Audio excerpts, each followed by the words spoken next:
Hello，大家好，欢迎大家呢来到我们主题式牌卡解读的时间啦。那我们今天的主题式牌卡解读呢，会来跟大家分享，在今年你有哪些呢特别可以期待的好消息，以及呢有哪些该注意的这个事项。那呢我们的主题式牌卡解读呢，没有任何的选项题型小物，我希望协助大家，陪大家一起来练习，训练你自己的直觉。我们今天呢总共有3个选项，分别是数字1、2、3。那你一样呢，等一下可以在我们颂钵冥想的时候呢，或者是颂钵静心的时候呢，你可以自行去感受一下你跟哪一个数字感受比较连结强烈一些，好不好？那当然你也可以1到3号都听看看，截取你自己适合的讯息就可以了。那我们主题式牌卡解读呢，没有任何时间上面的限制，在什么时候看见就是最适合你的时间，好吗？那接下来呢，我们就准备进入到这个颂钵静心的时间，好不好？ OK 哈，好。现在呢，我邀请你一起闭上眼睛，好好的去调整自己的呼吸，接着去感受选项1、2、3，你跟哪一个连结感觉最强烈，或者是你的直觉告诉你应该要朝向哪一个选项，用你的心轮去感受。选择好之后，就可以准备开始进入到我们今天的主题式牌卡解读。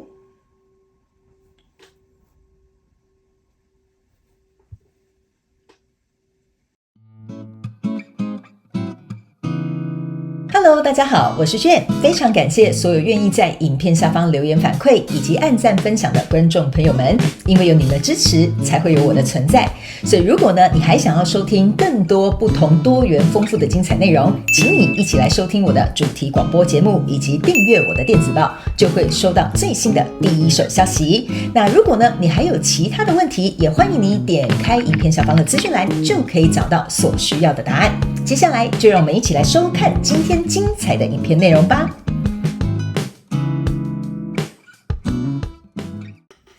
选项1的朋友们，大家好，我是 Jane。今天呢，这一个主题呢是有关于在今年你有哪些呢可以期待的好消息，以及呢就是有什么样的地方呢是需要稍微注意一下的哈，我们会提供给大家作为一个简单的参考，好不好？那主题式牌卡解读，它没有任何时间上面的限制，什么时候听见就是最适合你的时间 ，OK？ 那当然呢，也欢迎你自己呢可以截取适合你的讯息就可以了不需要强行对号入座，好吗？因为毕竟这是大众能量运势牌卡解读 ，OK？好，那呢，如果你有感觉其他的数字你也想参考的话，也可以去听看看，好吧 ？OK， 好。那呢，在这里呢，我会感觉选择这一组的朋友很多是牡羊座跟摩羯座的朋友们。如果刚好你的星座是这2个星座，这是提供给你们做参考。你不是这2个星座也没有关系 ，OK 好。那如果刚好你的星座有对上，那这个呢，就是特别你可以在这一组牌卡里面找到适合你的讯息，好吗 ？OK 好。好，那我们就准备进入到你的能量场来进行这个牌卡解读哈。首先呢，先跟大家说明一下，在左边这一组的能量场呢是有关于你可以期待的好消息，那在右边的部分呢，是你在今年呢，可能要特别注意有没有哪些注意事项啊？我们可以超前部署，提前防范一下，好不好 ？OK 哈。好，选项1的朋友们呢，我们现在看到左边的能量场，在左边的能量场当中呢，你抽到的是宝剑7，然后抽到的是钱币10，还有圣杯女王，还有呢，这个是宝剑2跟钱币6，还有吊人牌卡。整体而言呢，我个人会感觉在今年的这个状况当中呢，我会觉得你应该会得到一个蛮丰收的状态，甚至呢会有所收成 ，OK 好，意思就是说，比如说在今年你可能很努力工作比如说你赚了100万，可能呢可以比如说收成大概守成应该说守成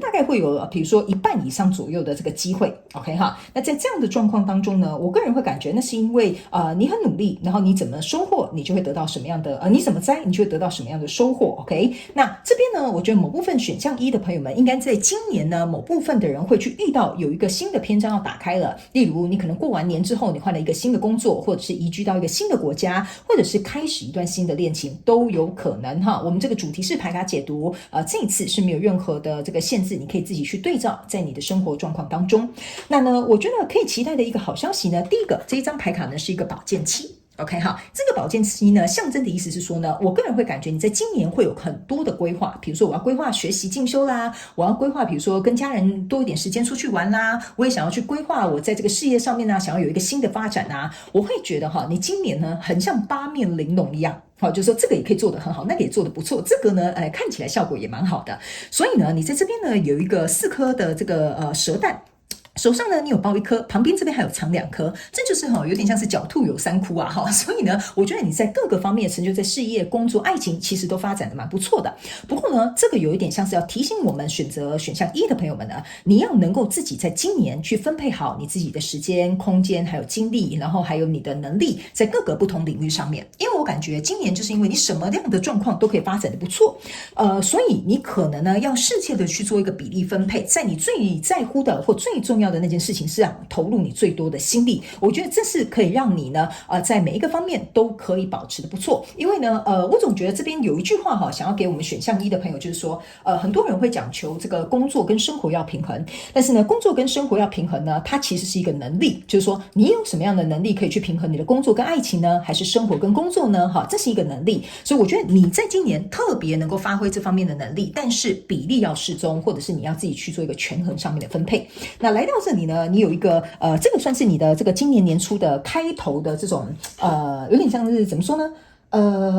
有点像是一个新的开端。那来到这边算是一个年终的能量场就是呢，来到这里呢有一个钱币池，然后还有一个圣杯女王。我个人会感觉在你前面呢，就是年初的时候呢做了这个布局跟这个调整，还有花费的这些心力呢，来到大概年终左右，或者是在这个过程当中你也可以这么去想这边有一个钱币石跟一个圣杯女王，象征的意思是说，你会觉得你有一个很笃定、很肯定的一个感觉就是说，我觉得这个新的工作，我就是想要在这个公司有一个很好的发展。所以呢，这个公司呢，它相对的也非常赏识你的才能。所以这个有一点像是说，我们是有互相往来的，有一个对等的，或者是有一个互相帮助的这个能量场存在。所以这个公司呢，可能会给你一个很好的发展机会。那你呢，也会很努力的为这个公司奉献。那这个呢，当然你也可以套用在你的关系当中。所以这个收获我觉得是最好的。OK， 所以我才会说，你在一开场的时候就是这个一年新开场的时候，开始的时候呢，你必须要能够去找出哪个对你来讲是最重要的。你自己的权衡利弊要能够去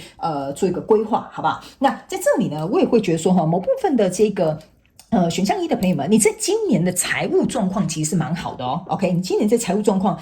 就是很实质的财务状况跟这种成就感这种状态是很丰沛的 OK， 所以我会建议你，如果今年你有什么任何新的这个比如说计划等等，要好好把握这一年。你大概在今年的大概第6个月到第9个月左右的时候，你就会看到很丰硕的成果 OK。那当然，如果你不是在我们的这个首播看到这一则影片的话，你可以往后推1年也可以，好不好？因为它是在讲今年的这个整体状况 OK。那呢，来到这个下面这个能量场呢，你抽到的是宝剑2，然后呢抽到的这个是钱币6，还有抽到的是吊人牌卡 OK。这个呢比较像是中年不是中年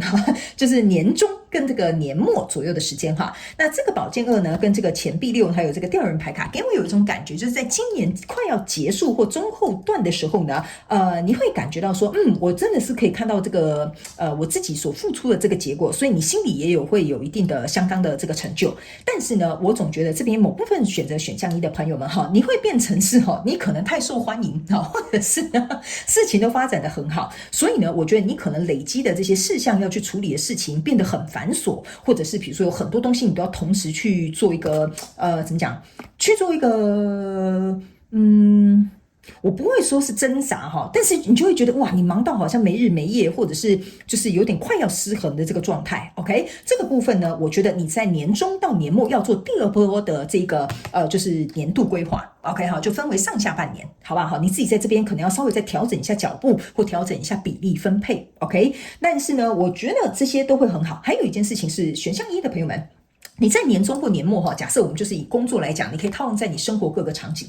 在这里呢，我个人会感觉有一个还不错新的机会会进来 OK。 那这个新的机会进来的这个人呢，他是带着有很大的诚意的 OK 这个是一个圣杯6，然后对不起，这个是一个钱币6，然后这边是一个圣杯女王 OK 但是呢，这张牌卡呢，我要请你这样子看，就是呢，你可以把这2个想成是2个圣杯，这是你原本的公司 OK。 那这个圣杯女王有可能是比如说要来找你合作的公司就是你们公司合作的这个业务对象 OK。他们呢本身是很有实力的，然后很有能力的。最重要的是呢，他可能对你们有品牌忠诚度，或者是他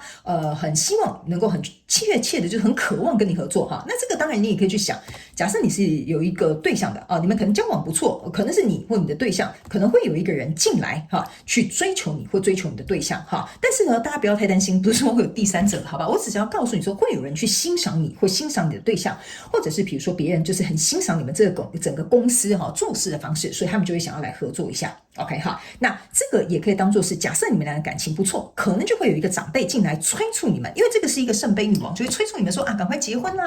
赶快什么什么干嘛啦，这样赶快生小孩啦哈，这个都是有可能在年中或年末的时候出现，好不好？所以这边可能会迫使你或促使你有一个新的开端，但是这个新的开端呢，它还没有很明显，也没有很明朗，只是你可能会接到这个消息，或者是接受到这个催促，或者是别人对于你的这个期待，好吗？好，那在这里呢，我们等一下还会用其他的副牌卡来去做一些额外的补充讯息，我就稍微先帮你概述一下。那来到这个右边这个能量场是你今年要特别注意的，好不好？好，首先呢，在年初的时候呢是宝剑3 ，OK， 这张牌卡其实就是要告诉选项1的朋友们哈，这张牌卡就是你必须要有所取舍。你不能不舍不得啊哈！这张牌卡有点叫不舍不得，你不能说我要工作，我要感情，我要事业，我要创业，然后我还要干嘛，有的没有的哈，很多。这张牌卡呢，有一点像是说，你今年在学习一个课题哈，就是要请你特别注意的地方，就是有舍才有得。OK 哈，你在人生的过程当中呢，你要安排哪个是先后顺序啦，哪个比例比较重要啦，这为什么这两张牌卡会有一个对比，你要守住哪一个东西，但是你可能要割舍，所以你当然会有点心痛或不舒服，或者是觉得说这样会不会很可惜？这个状况会在年初的时候出现，因为这个是互相对应的。OK 哈，这几张牌卡是互相对应的。那来到年终的这个部分呢？这个是一个权杖女王，然后还有一个星星牌卡 ，OK 哈。这权杖女王跟星星牌卡呢，象征的意思就是说，在年终的时候呢，你不要用力过度 ，OK？ 你如果用力过度或者是太过于劳累的话，你绝对要花将近 double 时间去做一个疗愈或休息的一个动作，所以我才会跟你说在这里差不多年终过后，你要再调整第二次的脚步，把它分为上下半年 ，OK？ 所以这个权杖女王你可以注意看哈，她没有把她的孔雀的这个屏去把它打开，所以相对的，你在这边星星牌卡这里哈，你看他们两个都是手上一个是握太阳花，然后一个是握一个像是一个星星的权杖，象征的意思是说，如果我一直燃烧我一直燃烧哈，那就有点像是说这个黑暗的这个空中你这颗星星一直在这样燃烧，一直在这样闪烁。那到了大白天的时候，你还一直燃烧，你还一直闪烁，那你可能会燃烧殆尽，好吧 ？OK 哈。然后呢，这个权杖女王呢，跟这个圣杯女王同时就是说，我们知道你对于你现在在重视的事情，你有很多的热爱，你有很多的热忱，你也付出了很多的行动。但是相对的一件事情呢，这个钱币石呢，对应这个这个叫什么星星牌卡，意思就是说，你不要把赚来的钱得来的这些好处全部都拿去进行一个修复、疗愈、复原的动作。意思就是说，你钱不是拿来赚给医生花的。OK， 所以该休息的时候呢，要能够休息，该调整脚步的时候要调整脚步，你不可以以一个就是榨干自己的这种状况去处理你今年所有的事物 ，OK？ 因为我觉得你今年的整体能量运势是蛮不错的，但是就是要特别注意过劳这件事情 ，OK 哈？那来到这个年中到年尾这个程度呢，你这边抽到的是 Hierophant， 然后抽到的是钱币1。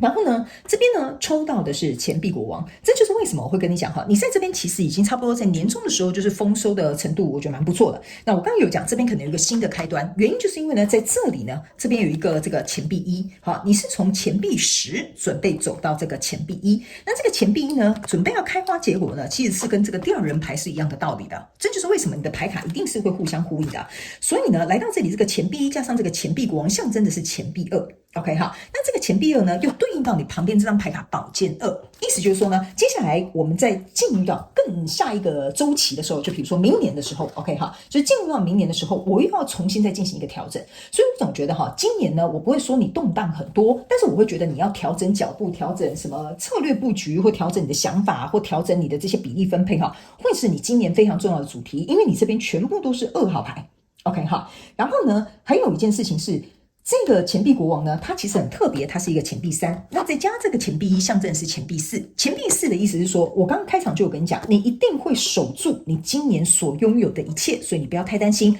适度就好。用力不要过当 ，OK 哈，不要用力过当 ，OK 哈。那这个 Hierophant 呢，也是象征的，在今年你会学习到很多你应该去学习的课题，这是你要注意的哦。今年如果你觉得你该考证照，就去考，不要那边就是拖拖拉拉的、啰里吧嗦的 ，OK 哈。或者是在今年呢，你觉得有一个机会能够让你挑战一下，比如说公司的主管问你说，你愿不愿意去当总经理呀？哈，你已经当一个 leader 已经很久啦，要不要尝试看看下一个阶段的挑战？你在今年年中跟年末的时候会有这样的状况，你千万不要因此觉得我还不够格，我觉得我资历还不够，我觉得我可能没办法胜任哈。这张牌卡就是要告诉你要特别注意，这个机会是为了你而来，你已经有能力了，你千万不要错失这个机会。好吧 ，OK 哈，千万不要错失这个机会哦，因为这个就是我觉得某部分的这个选项一的朋友们，你会觉得说我还不行啦，然后我怎么样，你就会错过这个机会，这个是特别提醒你的哈。既然你都已经可以有所守成了，那相信这个机会你能够再往上去创造另外一个巅峰，好吗 ？OK 哈，那就是注意要做一个取舍，然后不要过劳，然后呢要抓紧机会，然后把你这些赚来的或者是得到的，好好的去把它守住，好吗 ？OK 哈，好，那接下来我们来用宇宙验证牌卡吧，来验证一下，看看有没有什么额外补充给我们这个选项一的朋友，好不好 ？OK 哈，好，那我先跟大家讲一下哈，每一个选项呢，我可能用的牌卡会不同，讲的内容也会不同 ，OK 哈，因为你们是不同人选的嘛哈，所以不好意思，我剪一下牌卡哈。所以你们需要的这个建议当然也就不同，好吧 ？OK 哈，我跟大家讲一下，我比较不是一个按照就是一个条条框框去解牌的人哈，所以如果你是新来到我频道的朋友，你可能会觉得很困惑，你就觉得说我好像很不爱牌理出牌，好不好 ？OK 哈，好，因为我就是不按牌理出牌哈。好，来，我是按照我自己的直觉啦，所以呢，我觉得如果你愿意来看我的频道，那你就相信我哈，我就是用这样子的方法去做，我觉得我认为对于来看这个影片的朋友有帮助的方法，好吧 ？OK， 好。首先呢，这张牌卡是一个圣杯4，然后呢，来到这边是一个钱币10，你看哦，你的钱币10跟钱币10是互相验证的。然后呢，猎人牌卡，然后还有这个是什么？圣杯5。好，来，首先呢，我先给你看一下。你的这副牌卡呢是钱币10验证钱币10，所以我才会跟你说，你在今年的财运一定不错。OK 哈，但是一定要记得守成 OK 哈。你如果刚好有理财规划啦，有投资啦，或者是比如说有什么定存啦等等之类的哈，你一定要趁这个时候赶快把这些钱守住 OK。甚至某部分选项1的朋友们哈，你可能会被加薪，或者是可能会今年红包收比较多哈，或者是呢，比如说别人呢就会特别能够在某些地方帮你省钱。我不知道为什么哈，这张牌卡给我有一种感觉，就是你会在一些地方省小钱哦，累积成大钱哦。比如说刚好遇到什么折扣啦，或者是刚好人家在什么特价啦，哈，或者是你想要这个东西别人送你啦。所以今年呢，我觉得你在这个物质的方面的这个状况其实是蛮不错，要好好把握这个机会，好吗 ？OK 哈，那这个钱币10呢，给我有一种感觉哈，你看哦，它是10颗钱币在这边，这很像是一个林荫大道，然后呢，走着就可以走到这个房子里面。OK， 这张牌卡呢，其实在象征的意思就是说哈，你呢一定在今年的时候要能够稳扎稳打。好不好哈？这边有非常小众的这个选项1的朋友们哈，你千万不要因为今年的运气特别好，所以呢你就想要投机取巧。这张牌卡是要告诉你的哦，你只要不投机取巧，你只要稳扎稳打，你的2张钱币10是稳稳坐在你的位置上的。好不好 ？OK， 所以这一点，如果你耐性不够啦，很冲动啦，或者是想要贪小便宜啦，或者是比如说想要搞一些有的没有的啦，我告诉你，今年很忌讳这件事情，我就先跟你说一下，好不好 ？OK 哈，好，那来到这边呢，这边有一个圣杯4。OK， 那这张圣杯4呢，来到你这个能量场当中哈，我个人会感觉哦，这个圣杯4呢，就是它是四方八稳的哈，坐在你4个角落 ，OK 哈，而且你可以看这个人是把手放在胸口的，就是说这些东西、这些机会，我的努力本来就该属于我。OK， 所以我才会跟你说，你的努力本当就该属于你，你甚至会有机会进来，好，你甚至会有机会进来，所以我才会说啊，别人会看到你的表现，别人会看到你的才能，你会有不错的机运进来，然后呢，相对的，我觉得你的人际关系应该也会蛮好的。你如果去跟别人要求说，你可不可以帮帮我啊？你可不可以怎么样啊？我觉得你在今年呢，大部分的状况之下呢，应该都会有人会愿意去为你付出啦，去帮你做一个协作，好吧 ？OK， 那比较小众的这个。选项1的朋友哈，我也会觉得说，你们有一些人呢，有一些人哈，如果比如说假设是工作的话，就是有一些竞争关系在这里的话的，你不要太担心，因为我总觉得哈，那些配不上你的，或者是比如说跟你不是不同等级的那些合作对象哈，或关系对象，他们会自己在今年哈，好像默默的会被移走。OK 好，会默默的被移走，因为他们跟你的这个能量磁场频率不太适合，所以它有点会像自动被移走，所以你不用太担心。如果它出现一下没关系，它可能会自动被移走。OK 哈，好，那来到这边呢，这是一个圣杯五 ，OK 哈，那你从这个圣杯四，然后走到这个圣杯五 ，OK 哈，那这个圣杯四跟圣杯五呢，我先给你看一下，圣杯四加圣杯五呢，哈，对不起，圣杯四加圣杯五等于圣杯九，圣杯九加圣杯女王等于圣杯10，所以我才会说，为什么刚刚在前面的时候我会讲，你今年不只是财运很好哈，实质的物质条件不错，成就感、满足感也会很高，原因就是在这里，我刚刚就是读到一个很满的这个能量 ，OK 哈，那当然呢，这个情绪感受它没有办法衡量啊，每个人可能要追求安全感，或者是成就感，或者是比如说什么其他的感，好随便你哈，配得感也可以，好吧，自我价值感也可以 ，OK， 这个都是你在今年会收到的好消息，甚至呢有一些人你会在今年发现你比较容易找回你自己的自信，然后呢你比较不在乎别人的眼光，甚至你也会觉得说算了，如果他不适合跟我合作就算了，我只要找到跟我志同道合的，或者是跟我理念相同的，我觉得这也是今年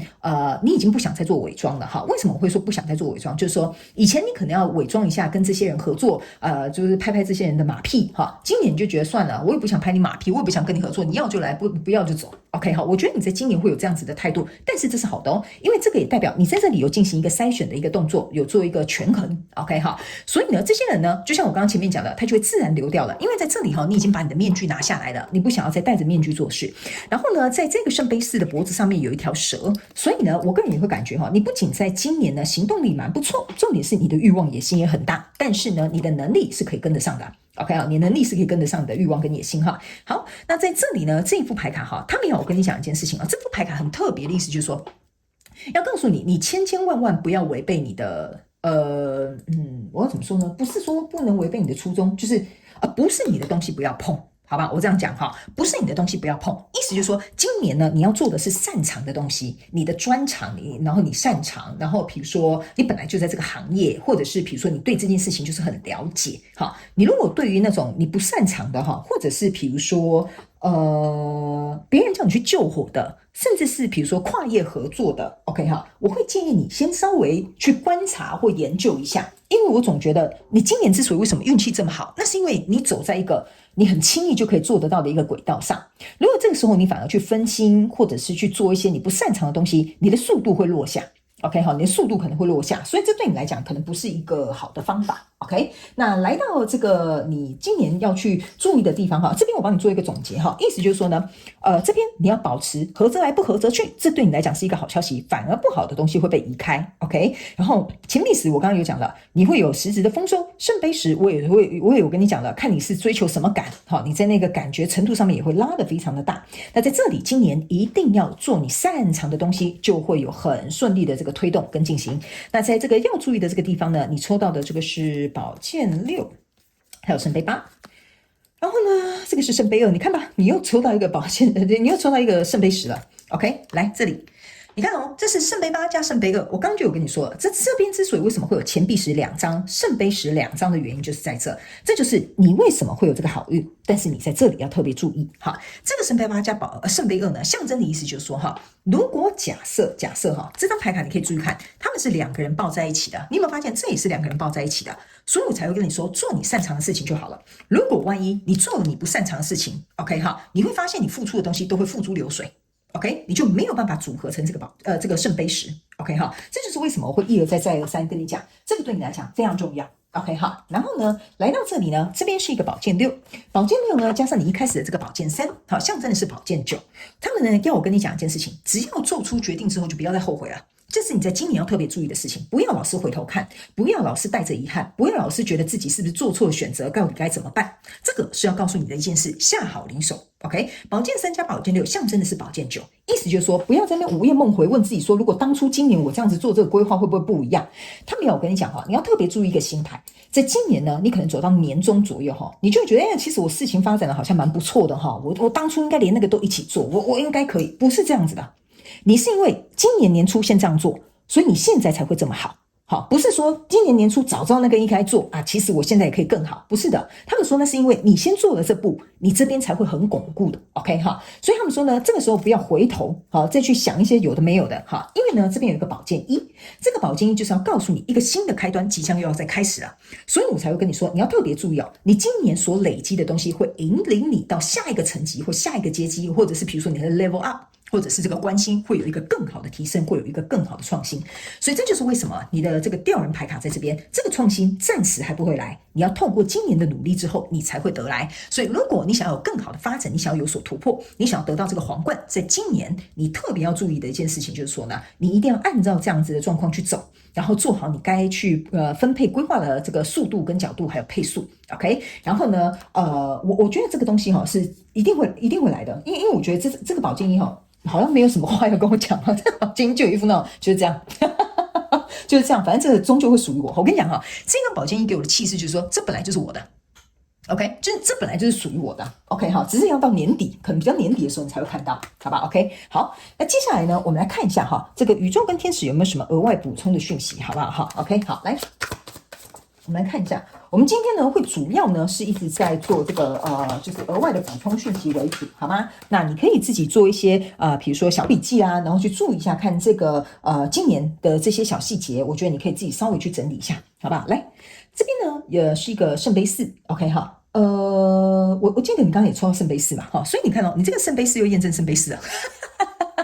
行，我觉得我根本不用抽验证牌卡因为就是我一直在传递给你的，就是他们有我传递给你讯息。你有没有发现一件事情？这两个人又互相交缠啊？这就是为什么我会跟你讲你这几张牌卡它不是同一副牌卡，但是都在做一样的事情。所以他们要我跟你讲，你一定要做你热爱的事情，你才能够发光，好不好？那这边呢有一个额外的补充讯息要告诉选项1的朋友们 ，OK？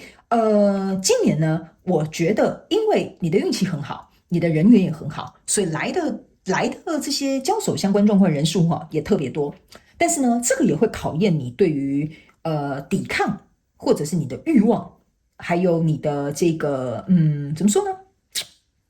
你的定力够不够 ？OK 因为呢，这是一对天鹅，他们交织在一起。OK， 那这边有一个圣杯，这边有一个圣杯，这个是2个圣杯。象征的意思说呢，即使这2个圣杯他们套得牢牢的，就跟这个天鹅一样纠缠在一起，还是会有其他的圣杯进来的，还是会有人来找你合作的。所以如果你在一段感情里面，一定会有人来追求你的，或者是一定有人想要来跟你找合作的。OK， 那比如说你有签竞业条款，或比如说你已经有一个情感对象。OK， 这个时候什么东西不该做，对你来讲很重要。这个我刚刚已经有跟你讲了，我虽然重复讲给你听，但你的牌卡就是这样子在告诉我 ，OK 好，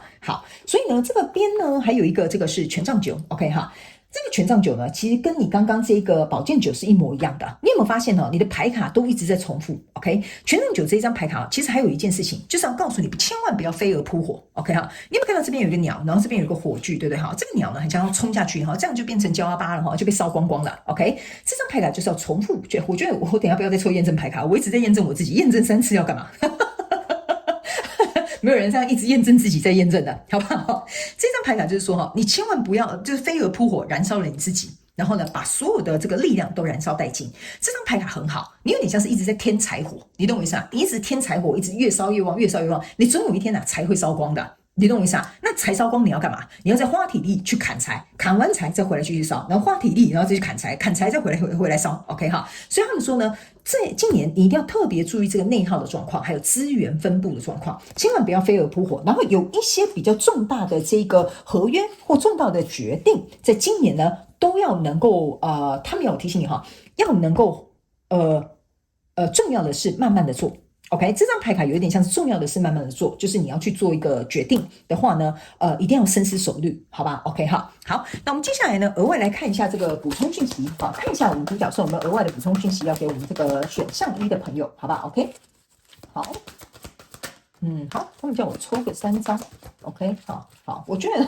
如果有一个人要用验证牌卡验证自己话说3次，我觉得我也是服了他，我在说我自己 ，OK 好，他们叫我再抽，这边也抽3张给你，好吧 ？OK 好，选项1的朋友等我一下其实你今年我跟你讲，选项1的朋友们，你今年其实说实在的，一句话就可以解释我刚刚讲的东西，心无旁骛。OK， 心无旁骛，你只要心无旁骛今年其实你会得到蛮不错的这个丰收，只要把刚刚我在这边跟你讲的那几点你搞清楚就好了。好吧，只要把那几点你守得住，这样就好了，你就可以该拿到的你会拿到不该拿到的也会来找你OK 好，来在这里 OK， 行，来最后这3张我们来看一下独角兽有什么话要告诉你 OK Believe in yourself OK 这张牌就是要告诉你越简单越好，我是不是跟你讲心无旁骛嘛对不对 ？OK 好，那这张牌卡是值得等待。这边呢，其实我觉得3张牌卡也是重复在验证我刚刚告诉你一个东西。OK 好，我刚刚是不是有跟你讲，你在后面一定会有机会来，或者是会有一个要升的机会，你千万不要认为自己不够好，你一定要相信你自己，把这个机会拿下来，好吧？把这个机会拿下来 ，OK？因为他没有跟你讲哈，你已经不需要在别人的保护了。你看这个独角兽妈妈在照顾这个小的独角兽，你已经不需要再保护了。在今年你会变得很强大。所以你要相信你自己能够拿下这个选项，好不好？这个呢也是独角兽在鼓励你的哦。OK 哈，好。那甚至有一部分的人哈，我觉得你会在今年可能创业，或者是你的公司，这应该是我现在头皮发麻，应该有极小众的这个选项1的朋友们，你们可能会遇到很强的投资人，比如说遇到什么天使投资人呐，遇到有人要买走你的这个发明啊，或者是有人要投资你这个公司或把你的公司买下来，这是很小众的选项1的朋友们，你也会遇到这个人或者是这个公司来进驻。那他们也有跟你讲这件事情要成，你要能够有信心，然后呢，对方会很有诚意，好吧？你要有信心 ，OK 哈，好。那这张牌卡就是告诉你越简单越好。OK， 他们有跟你讲哈，今年我刚刚是有跟你讲，这张牌卡有跟你说嘛，困难的事情或者是比较重要的事情慢慢做。OK， 这张牌卡就是要告诉你哈，清楚的去想一下，你为什么要做这件事情？比如说，为什么你要跟这个人签这个合约 ？OK， 你的目的是什么？你的最终想要达成的结果是什么？你就朝这2点去想。你就知道这个约该签还是不该签，大概你要去衡量你的这个合作伙伴，或者是跟你签这个合约的人 ，OK？ 但是他们说呢，你只要把问题搞得越简单，你就越容易找到答案，好吧 ？OK 哈，好，那这张牌卡呢是值得等待 ，OK 哈，他们有告诉你哈，你的这个耐心呢是会被有所奖赏的，所以我才会跟你说，为什么这一年你一定要稳扎稳打，不要急，你要怎么收获，你就要怎么摘，这我从一开始第一副牌卡我就告诉你的。你的这些所作所为绝对会有回报，但是呢，你一定要能够耐心等待，不然你这个吊人牌卡也不会掉在这里，好吗 ？OK 哈，好，那最后这几张牌卡是一个圣杯8、圣杯5跟圣杯7 ，OK 哈，来这几张牌卡是要给你看，对不起，我排错5、7、8 ，OK， 你来到这边呢，你有没有发现一件事情哈？这张牌卡5、7、8少的一个东西叫做圣杯6 ，OK 哈，那你刚刚在这边呢，其实已经有收到这个圣杯7了。对吧 ？OK 哈，然后在这边呢也有抽到4，也有抽到5，对吧？是不是这样说 ？OK 哈，他们说呢，为什么这边少一个圣杯6 ？OK 哈，不是少一个圣杯6啦哈，对，少一个圣杯6哈，参想成钱币6，对，少一个圣杯6。他们要我告诉你的一件事情就是说呢，你今年呢，不管是投资或者是要去做事，你呢跟循一个准则，就是我一定是确认这个东西是有回报的，我才去做。如果不是的话，你就别做。OK， 这也是帮你做一个筛选，帮你省力的地方，或者是帮你减少损失的一个方法。OK 哈，因为这边这个圣杯5、圣杯7、圣杯8中间少这个圣杯6，象征的意思说这个圣杯6它不存在。OK， 意思就是说，如果它不存在有确切的回报的话，我呢去做的再辛苦、再努力付出都没有用。OK 哈，所以这张牌卡有一点像是一个提示的牌卡，就是说少了哪一张牌，告诉你，因为那边就是一个重点，你要说，比如说他们叫我这样解释你就懂了啦。比如说我们现在在打扑克牌。对吧 ？OK， 好，我们现在打扑克牌，为什么我要拿这个圣杯6出去？这个圣杯6没有在里面呢？因为我知道这张是王牌，我可以赢你，所以我会抽出这一张牌。好，我觉得我这样解释你可能就比较容易懂了。所以没有回报的 ，OK 哈，你觉得不可行的哈，你觉得会身陷危险风险的哈，都不要去。OK， 你今年就是要稳扎稳打，先把这一拖给它拿下，好不好？这意思就是这样啦。OK 哈，好，那以上呢这些内容就是要提供给我们选项1的朋友们做一个参考啊。我希望呢你在今年呢能够好好的耕耘，然后呢好好的去为自己打好这个地基。我觉得是蛮值得期待的哈，因为我觉得哈我在读你的能量场的时候呢，这个能量场哈是有点像是这样子，就是它有一个怎么讲？这边是一个持平。但是我可以感觉到你的能量场是一直这样上去下来，这样上去下来，但是不会低过于这个水平线，所以呢，在上面会有一种不断很规律的一个波动的一个感觉。OK 哈，那在下半年的时候，我觉得你的能量开始往上，好，所以这边呢可能蛮值得你期待一下。好吧 ，OK 好，那以上这个就是要提供选项1的朋友们的这个主题是能量牌卡解读，希望你在今年可以一切顺利。如果有任何好消息，欢迎你可以回来我们下方资讯来跟我报喜，好不好？我希望可以听到你们的好消息。那这些该注意的就提供给你做一个参考。非常感谢你来收看我的影片，也希望你会喜欢。那我们就下一集再见喽，拜拜。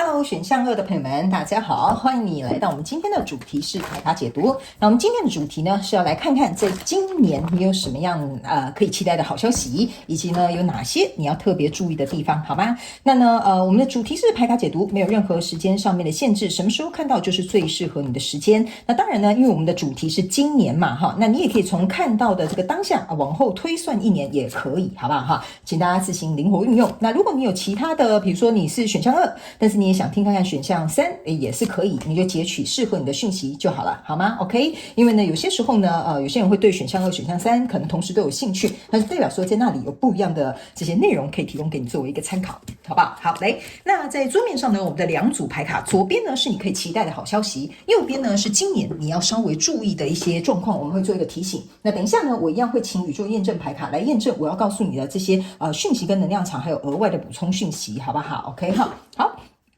首先呢，我们先来看一下哈，这边呢之所以为什么会分为3层，好，这个是年初、年中跟年末左右的时间 ，OK， 好，我们一起来看。首先呢，在这个年初的过程当中，你在这边呢抽到的是钱币4 ，OK 哈，钱币4这一张牌卡呢，给我有一种感觉，就是选项2的朋友们，在今年啊，你如果呢想要有一个怎么讲，怎么说呢？今年我觉得你的能量场比较不适合墨守成规，反而是要有所突破 ，OK？因为呢，这个钱币4哈，你看到它这边有一个叫什么锁 ，OK 就铁链跟锁这样，然后这个人又躲在这个栅栏后面，然后他会抱着他自己的家，看起来好像就是要紧紧的守住这一切。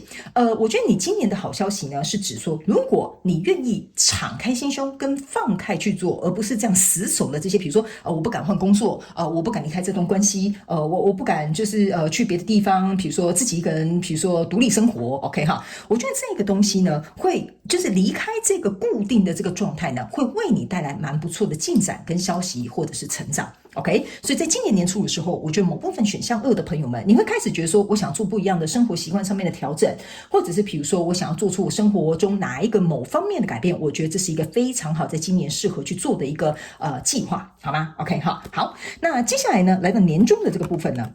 你抽到的这个是圣杯9，然后还有这个钱币8 ，OK 好，我个人会感觉，如果你愿意在年初的时候就去做出这个突破跟规划的话呢，在这里呢有一个圣杯9跟钱币8，象征的意思是说，你投入之后你会达到你想要的成就。比如说假设好了，我想换一份工作，我在这份工作工作10几年，我现在就去挑战一个新的什么跨领域的行业 ，OK 哈？那你一开始可能很紧张，因为你这张牌卡还有给我一种感觉哈，你之所以为什么不敢变动哈，是因为这个东西或这段关系你可能太熟悉了，太习惯了，或者是已经时间很久了 ，OK？ 所以这个呢会造成你为什么不敢做出那么大的变动？可是今年你不想再这样子的原因就是在这 ，OK 哈？那也是因为我觉得老天爷啊，总是会赏给那些愿意突破的人，或者是愿意为自己努力的人。这2张牌卡，我觉得就做了最好的解释。OK， 你呢可能跨行业，或离开这段关系，或换了一个新的工作。甚至自己一个人搬出去住就不跟你父母倾诉了 ，OK？ 你会发现哦，这个钱币8它是一个蝴蝶，你呢会开始有一个非常漂亮跟丰盛的这个蜕变。这个丰盛是什么呢？这个是你内在丰盛的这种，我知道这个可能比较虚拟一点的这个很难形容。比如说，我内在突然感觉到哇。我以前跟我父母亲住的时候，我都感觉不到这种自由的感受所以现在这个自由的感受跟这种一个人住在自己的小套房里面就是爽这个就是我觉得你内在这个丰盛的感受你觉得很棒 OK 那这个圣杯9的一个感觉它差一个圣杯7是到圣杯10，是到这个你的情感满意最大化的一个阶段 OK 但是呢这个钱币8跟这个圣杯9，我觉得在现阶段在这个年终的这个左右的过程其实我就已经足以了我觉得你的感觉给我一种说这样子。其实我就已经觉得很满足了。你看我到一个新的领域，同事也很帮助我，然后我学东西也很快，然后主管也赏识我所以在这里，我觉得你的心理的满足是非常大的。而且我觉得某部分选项2的朋友们，你会突然很讶异，就说我早为什么不早一点这样做你看我现在变成这样子，你会突然发现你对于自己的自我肯定。然后还有你会开始更加愿意去尝试一些新的事物，这个都会大概在年中左右，你就会开始觉得说我想再突破，或想再尝试，或我想要再怎么样OK， 这个就是我觉得你不断的在扩张这2张牌卡就是给我一种扩张的这种状态。还有一件事情是，这个是钱币4，这个是钱币8 OK， 钱币4跟钱币8象征是钱币2，加起来就是钱币2。钱币2呢，它之所以为什么要一分为二，意思就是说过过去这件事情你本来就做得很好，现在这件事情你也做得很好。传统的钱币二就是你可以在中间保持一个平衡，所以你开始意识到，我离开我自己的舒适圈了。原来我离开我舒适圈其实也没那么可怕嘛，哈。其实我离开舒适圈之后，我发现呢，我发展得更好。OK， 还有一件事情，这个是钱币4，这个是钱币8，象征的意思是说，你离开之后，你突破重围之后，你反而得到双倍，4乘2等于8嘛，你得到双倍的丰盛、双倍的丰收、双倍的爽感，就是在这个年中会出现。OK， 所以我才会建议你你在这个就是期待的这个好消息，意思就是说，这边这个蜕变啊，你必须要心甘情愿。OK， 只要你心甘情愿，它会以双倍的方式来回到你的身边。OK， 那年底的时候，我们来看一下这个是一个权杖3，然后还有权杖4，然后呢还有一个权杖9。OK， 来权杖3跟权杖4呢，这两张牌卡你可以注意看加起来就是权杖7，意思就是说这些东西是你赤手空拳打天下打下来的这个结果。OK， 所以在年底的时候呢，你看你胸有成竹的，哎呀，好啊，那现在接下来还要去哪还是你们还没有什么任务给我做还是说要外派我去哪里你呢非常胸有成竹，因为你有没有发现这两张牌卡地基都打得非常的好，万丈高楼开始平立起啊。OK， 而且呢，这是一个权杖4，你在自己的心中发现了一件事情，我不仅拥有自由，我拥有灿烂的生活，重点是在我的身边还有一群人愿意跟我默默守候。所以我个人会感觉，如果你在这边困很久了，你走出来了，你才会发现世界那么大你才会发现你眼睛突然张开了所以呢，你来到年底的时候，就有一种我好像换了一个全新的世界，或者是我变成不一样的人，或者是我整个人的这种思维观感或者是想法，你会整个大颠覆在年底的时候，我觉得这是你为你自己去迎来的胜利。然后来到这边这个权杖9我要告诉你你就不愿意再回到这个老路了。OK， 这是这张牌卡给我的一个感觉，就是你不愿意再回到老路，为什么呢？权杖3加权杖4呢，象征的是权杖7，权杖7走到权杖9，中间少一个权杖8，为什么来，我这样解释给你听。假设我手上之间，我们现在在打扑克牌，我们在玩大老二，为什么我会抽出权杖8打出去呢？这边没有权杖8，意思就是说我愿意用行动，权杖8象征的就是行动，我愿意用行动去争取这一年我想要得到的一切，所以这就是为什么这边少一个权杖8的原因。OK 所以呢，我觉得正是因为你付出了行动，做出了这个改变，所以你得到了这些所有的一切。最重要的是，你还发现这里有一个权杖9 ，OK 你身上的所有的伤痕，我当然会跟你讲你这个突破过程当中不是什么好像中乐透一样一帆风顺你在这个过程当中经历这个蜕变你一定身上会带有伤痕的。刚开始不习惯然后有点害怕啦，有点紧张可能会做错事然后可能这些东西你很不擅长但是正因为如此 ，OK 你的权杖3、权杖4，然后呢，接下来你记得权杖5跟权杖6，然后又回到权杖7。OK 权杖5、权杖6象征的就是磨练才会得到成功。接下来你走到权杖7，你要用行动再去做下一个阶段的这个我觉得决定。你接着走到权杖9，然后就会走到权杖10。所以呢，这个权杖8在打出去的时候，你走到权杖9、权杖10，象征的意思就是说，你开始为你人生之所以为什么之前可能比较停滞，可能不敢做一些突破跟改变，你知道说这没有要怪谁，这是我的责任，这是你在今年会得到的一个非常值得你期待的好消息，你领悟了这个道理。OK， 所以你会说，哎呀，原来我的人生我怎么样做决定，我怎么样行动，它就长什么样我懂了。今年你就会学到这个很重要的课题。OK 我觉得你会突破自我，然后呢，会来到另外一个，我觉得你自己都会忍不住欣赏你自己的这种状态这边这个你值得期待的好消息是给我这样的感受OK 就是你连你自己都会爱上你自己，好吧？我觉得这是很好的一件事情。OK， 好，那接下来我们来看这边。这边呢就是今年你要特别注意的事，好不好？好，来这边呢是一个权杖女王。权杖女王是在你的年初的时候开始的。你注意看这个权杖女王是拿着一个太阳花，它正在发光，可是它的孔雀并没有开屏，象征的意思是说，在年初的时候，我觉得大部分某部分的这个选项2的朋友们，你还是会有一点挣扎。你知道为什么？你本来是像一个孔雀一样这么样的，这样我们讲你花枝招展，好不好？你本来就很漂亮，本来很吸引别人目光，你这么的花枝招展，可是你把你的光芒藏起来了，你把它放在哪里？放在这个权杖上。因为为什么就这样一点点光就可以了你看旁边全部都是黑压压的，然后你看这些昆虫这些都被这些光亮吸引而来。OK， 他们被吸引而来并不是因为这一个太阳花，而是因为你。OK， 我觉得你可能在过去，你可以去思考一下这个权杖4可能是关系，可能是工作，可能是你自己解不开的想法。OK， 这些东西困住了你，让你没有办法绽放你的光芒，你因为这些东西困住了你，旧的东西困住了你，结果你的光芒就这样消失了，黯淡无光。在今年你要特别注意一件事情，记得你是一个花枝招展的孔雀，你本来就应该要孔雀开屏，让别人看到你这个很鲜艳的这个色彩，让别人看到其实你人生可以活得更精彩。但是这个是你要自己能够愿意开屏才行，这就是为什么我会跟你讲这个是要你心甘情愿的，这是让你心甘情愿的，你一定可以展开这个孔雀的屏，并且可以绽放更大的光芒。OK 这张牌卡这个权杖一我不知道为什么我总觉得这个权杖一给我有一种感觉，就是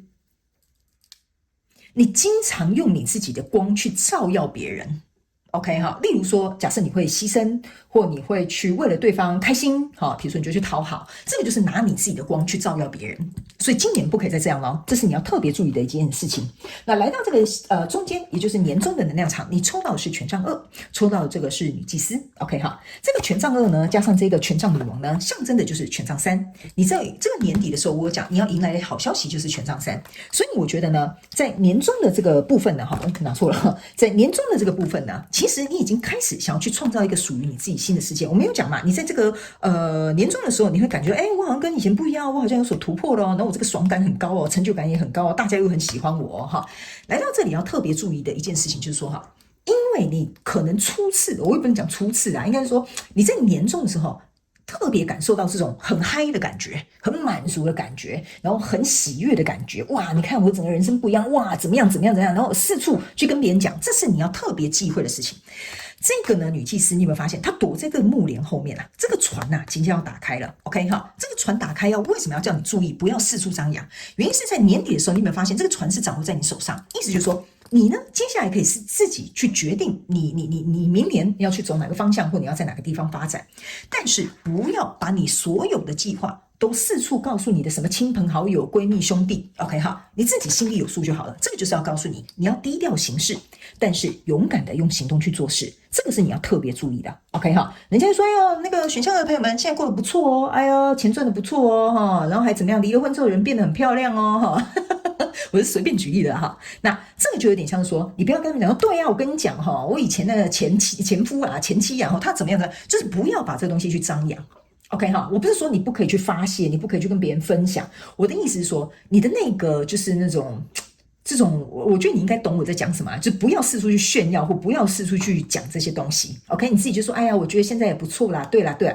就稍微粉饰一下这样就好了 ，OK 敷衍他们一下就好了 ，OK 那也不要跟他们讲你赚多少钱 ，OK 你就说没有啦，我觉得我现在就刚开始然后还在做，还在学习什么等等这样就好了 ，OK 不要把这些什么你这些改变什么心路历程然后怎么样都告诉别人，不需要，这个是你要特别注意，因为我总觉得这个女祭司给我有一种感觉，就是如果你越大声别人呢就会开始找你的弱点。OK， 我觉得这张牌是别人很容易看到你的弱点，因为你好不容易有点像是初茅庐的好像一个小伙子瞬间好像就是来到一个社会然后看到很多这种以前小时候你看不见的东西，好像进入一个花世界的这种感觉。所以那个时候呢，你不知道谁是大野狼 ，OK， 你不知道在这个丛林里面谁是大野狼，所以这就是为什么，请你绽放你的光芒，但是低调。OK， 好，不需要说太多，就好好做你该做的事情就好。因为这个权杖二的意思就是说，你自己搞不好在年终的时候，对你可能很开心，有一些成就，但是你还是很不清楚，那我接下来下一步该怎么走？那这个时候呢，你说东说西然后说三道四我告诉你这些人就会说，哎呀，你看选项二的人他根本就没有什么改变他只是虚张声势狐假虎威这样他也没有好去哪里你看他这样子我跟你讲，这些人如果听到你讲这个东西，找到你的弱点之后他们会搞混你原本在年底可以迎来很有自信、胸有成竹，知道要朝哪个方向，要怎么样去投资，要怎么样去发展，要怎么去做的这个气势，你会被别人你不要忘了，你以前是习惯弄你的光去照耀别人，这些人就是来抢你的光，你懂我意思吗？所以呢，你一定要低调 ，OK， 你要低调 ，OK， 要低调 ，OK， 好，那不要让他们去混淆你的视听，也不要让他们去影响你的心情或你的决定。那来到这个年底的时候呢，你这边有一个宝剑6，然后抽到一个这个宝剑女王，然后呢，这边还有一个这个是圣杯骑士，宝剑6呢加宝剑女王象征的是宝剑7，意思就是说在年底，假设好了，我就举一个简单的例子，因为这边有一个小众的讯息。假设你原本就是在一段很长期的关系里并不快乐 ，OK？ 假设你年初决定离婚了，决定离开了，决定分手了 ，OK 来到这里的时候，是你怎么讲？你开始体验到说，原来离开这件事情，去处理离婚这件事情可能没有那么可怕，我对我自己未来生活更有希望。假设是这样，然后年底，比如说假设我们就这样说，这个时间线可能处理完毕了。那在这里呢，你需要注意的地方的意思就是说，这张牌卡呢，象征的是你如果在这里经历什么困难，你想要突破什么样的挑战。宝剑六是代表绝对可以顺利的朝向你要的方向。宝剑六加宝剑女王象征的是宝剑七，宝剑七象征的意思是说你可以成功的逃脱 ，OK 哈，因为在这里呢，这边有一个家 ，OK， 你们有些人可能是原生家庭的关系，或者是你自己家的关系，就像你跟你的先生成家，你跟你的太太成家，你自己有家，或者是这边象征的是一个安全感的关系 ，OK 哈，这个东西在年底的时候呢，它是可以顺利移动的，你也不再会受到这个东西的拉扯。然后呢，你也会顺利逃开，比如说这样的阴影、这样的对待，然后或者是这样的家庭状态 ，OK 哈。然后你也会看到比较远的地方，所以他们要告诉你一件事情，不要太紧张，这些东西它都会缓缓的到来，而且你的心啊会慢慢定下来，有懂我意思啊？你的心会慢慢的定下来 ，OK 哈，因为这个船锚准备要往下了，你的心是会定下来的 ，OK。然后呢，这个要告诉你特别注意的一件事情就是说呢，在年初慢慢走到年中，来走到年尾的时候，这边呢，这个宝剑女王象征的意思就是说，只要一旦年中的时候，这件事情或者是你要去找到的新的方向，好，如果很清晰明确了，你就必须要能够头也不回的朝向那个对你有利的方向。意思就是说，这边有一部分的选项2的朋友们哈，你可能还会因为这边有一点拉扯，或者是在处理一些什么事情，可能到年底才会做一个结束。那既然年底已经有一个结果了，有一个结论或者是方向的，你就必须像宝剑女王一样，把这个宝剑拿出来，因为宝剑女王的这个宝剑是很锐利的，你要很理智、很客观、很清楚告诉你自己，这一条就是我当初选的道路，或者是这一条是适合我的道路，你就要往那个方向去走 ，OK？ 你就不能再走回头路了。宝剑七也象征的意思是说不能走回头路 ，OK 哈？那这边这个圣杯骑士象征的意思是说，来到年底，好，你一定会来到一个心情比较平静的地方，甚至我刚刚是有讲，你的满足感会很多嘛？你看你自己抱着一个那个爱的心脏，然后还在那边给我弹琴呢，好 ，OK 哈？这张牌卡呢，其实要告诉你一件事情，来到年底的时候，虽然你会得到心情上面的平静，你也会得到很大的满足感。但是他们说呢，你心里还是会有点惶恐哈。你注意看一下这个人哈，他的脸哈，好像你是看着旁边的人说，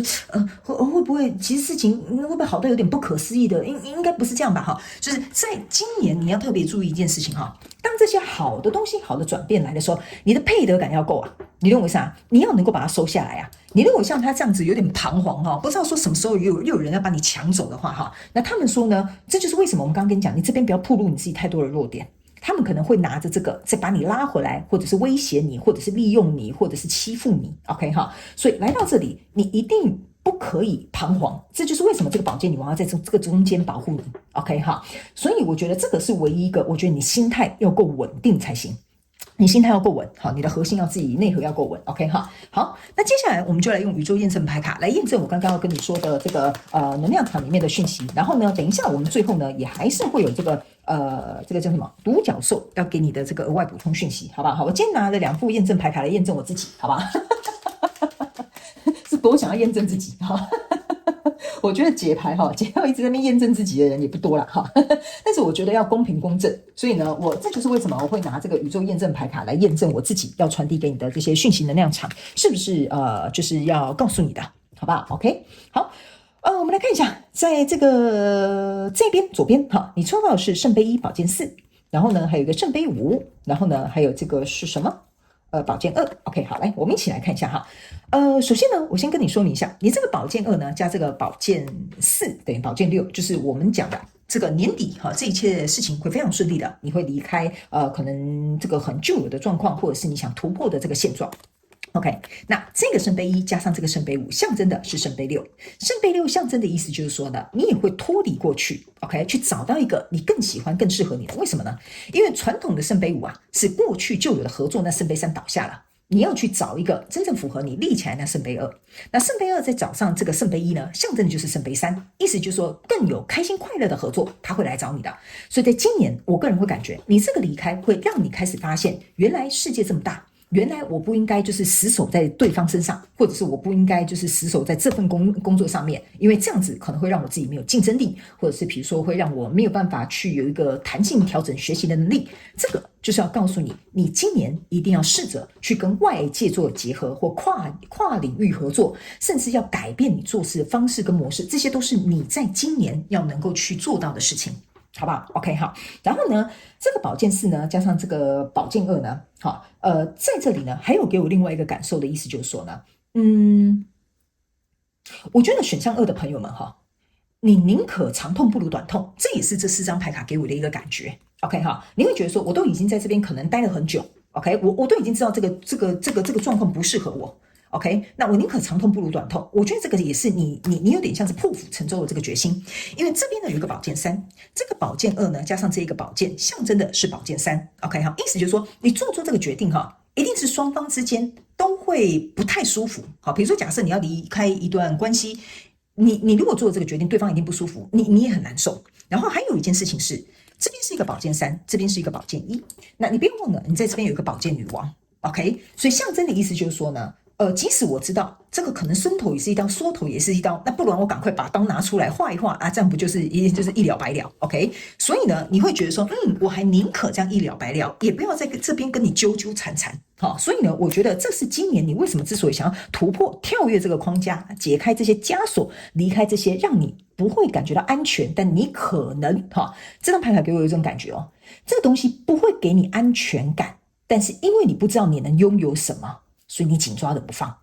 ，OK？ 但是当你放手之后，你发现，其实我接受到的更多了。这是这张牌卡给我的一个感受。所以呢，来到这里呢，这个圣杯5跟圣杯1拆掉的意思就是说，过去的东西不值得你留念的，过去的那些回忆呢，它没有办法给你更多。我觉得，这好难形容这个能量场哦，没有办法再给你更多的满足了。我这样子讲。好吧 ，OK， 所以这就是为什么这个圣杯要拆开，这个旧有的这个状况要能够重新来过，或者是离开，或者是重新去做一个架构 ，OK 哈。还有一件事情，这边是一个圣杯1，圣杯1呢是象征最大杯的那个圣杯1 ，OK 哈。你看哦，这两个人多么挣扎，你不要再抱着我了啦，你可不可以赶快离开啊哈？但是呢，你注意看啊，这副牌卡是他们两个，你眼中有我，我眼中也有你哈，我会看着你啊，你会爱着我，我也会爱着他啊，类似像这样。所以这张牌卡是指。当你在今年能够有所突破，离开这些现状的时候呢，然后呢，为你自己去打造一个新的未来，或者是去突破这些旧的状态的时候，其实你反而会找到更适合你的，然后更有发展性的。这就是这个圣杯1给我的一个感受。那来到这里呢，你这边抽到的是宝剑10，然后呢，还有这个是权杖4，以及这是香槟蛙哥。好，我也不知道，没关系，反正我也不是按照牌意去解释。好，然后呢，还有这个是我看一下权杖10 ，OK， 好，来，这几张牌卡哈，我先跟现在的朋友们讲一下哈，我不会按照牌卡的这个定义去跟你解释，我纯粹就是靠能量场上面的感知 ，OK， 还有天使跟宇宙希望我传递给你的能量场跟讯息。如果你是新来的，你对我并不是很了解的话，我先跟你解释一下 ，OK 好，来，在这里呢，这个有一个权杖10跟权杖4，还有宝剑10。好，宝剑4跟权杖10是不是我一开始就有跟你讲了？你在这里是不是会慢慢从权杖3、权杖4少了权杖5、6，然后7、8、9、10？我刚刚是不是在选第一副牌卡的时候，我就已经告诉你了？你在这边从权杖9走到权杖10，你开始理解我的生活由我负责。走到权杖10，我既然想要这个生活有不一样的转变，我应该要能够承担所有的责任。这就是为什么我在第一副牌卡的时候，我敢跟你讲，这个权杖10的能量一定在这里，你会领悟到这个大道理。所以宇宙就是要让我来跟你验证这件事情哈。宝剑10跟权杖10同时在一起出现的时候，意思就是说，你开始很理智的去看待你今年的这整个状况。权杖呢，它一支权杖哈，象征的就是你可以做出一个行动，或你有这个权利 ，OK？ 但是权利有它相对应的责任 ，OK？ 那宝剑呢，也象征的意思说，你有一个你可以做这个决定 ，OK？ 但是做这个决定过程当中呢，你一定会有所取舍，所以这个责任带着取舍，才能够换来这个稳定的权杖4。然后呢，所以他们要我告诉你一件事情，这就是为什么我会跟你说，你一定会学到这个课题 ，OK 哈，因为你这个能量场给我的感觉是，就完全围绕在这样的状态当中 ，OK 哈。然后呢，这两张牌卡，请你去看一下哈，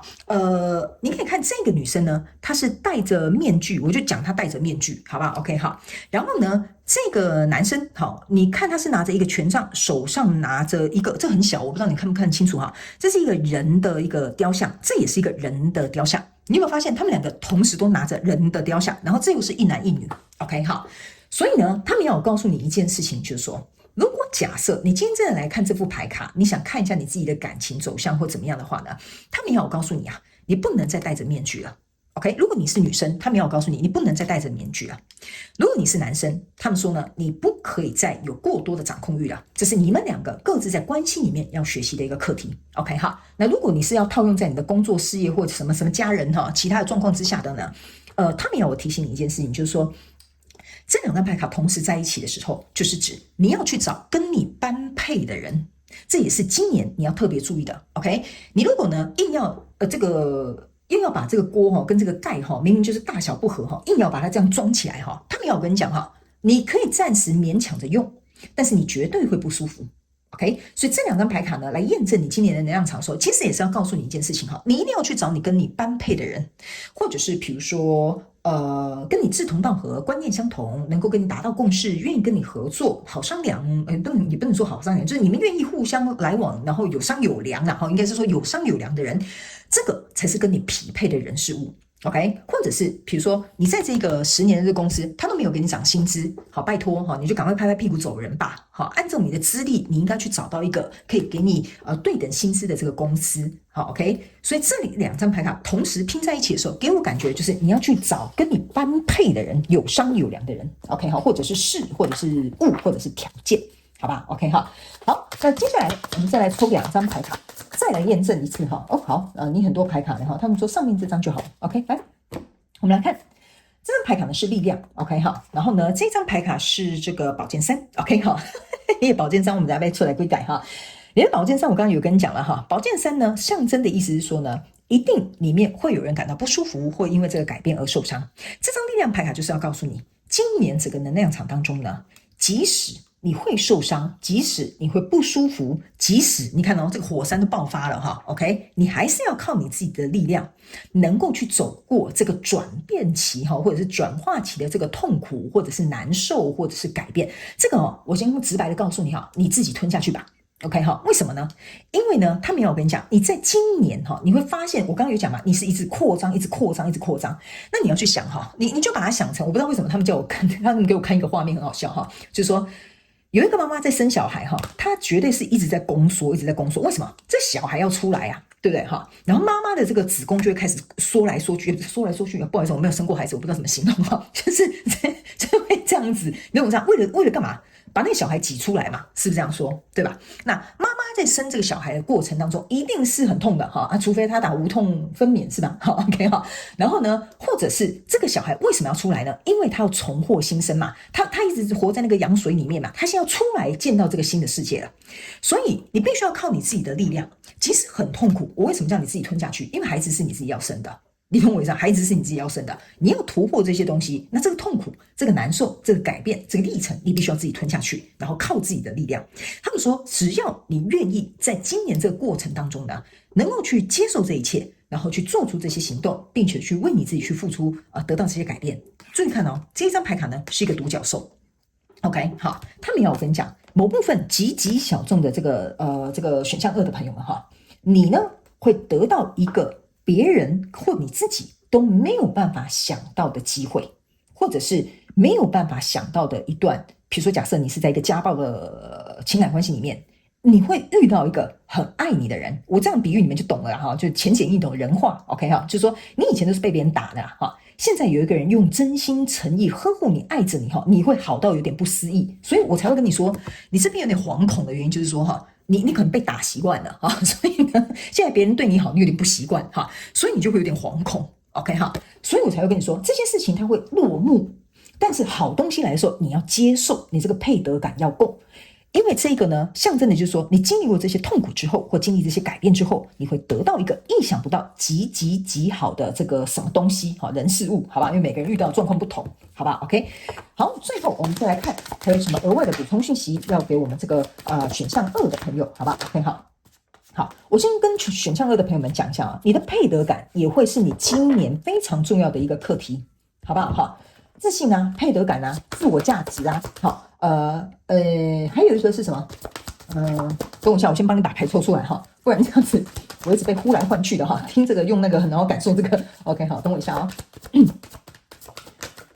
配得感，然后还有你的这个扩张，然后你要去成长这个东西，还有一个这个能量场，我要怎么形容呢？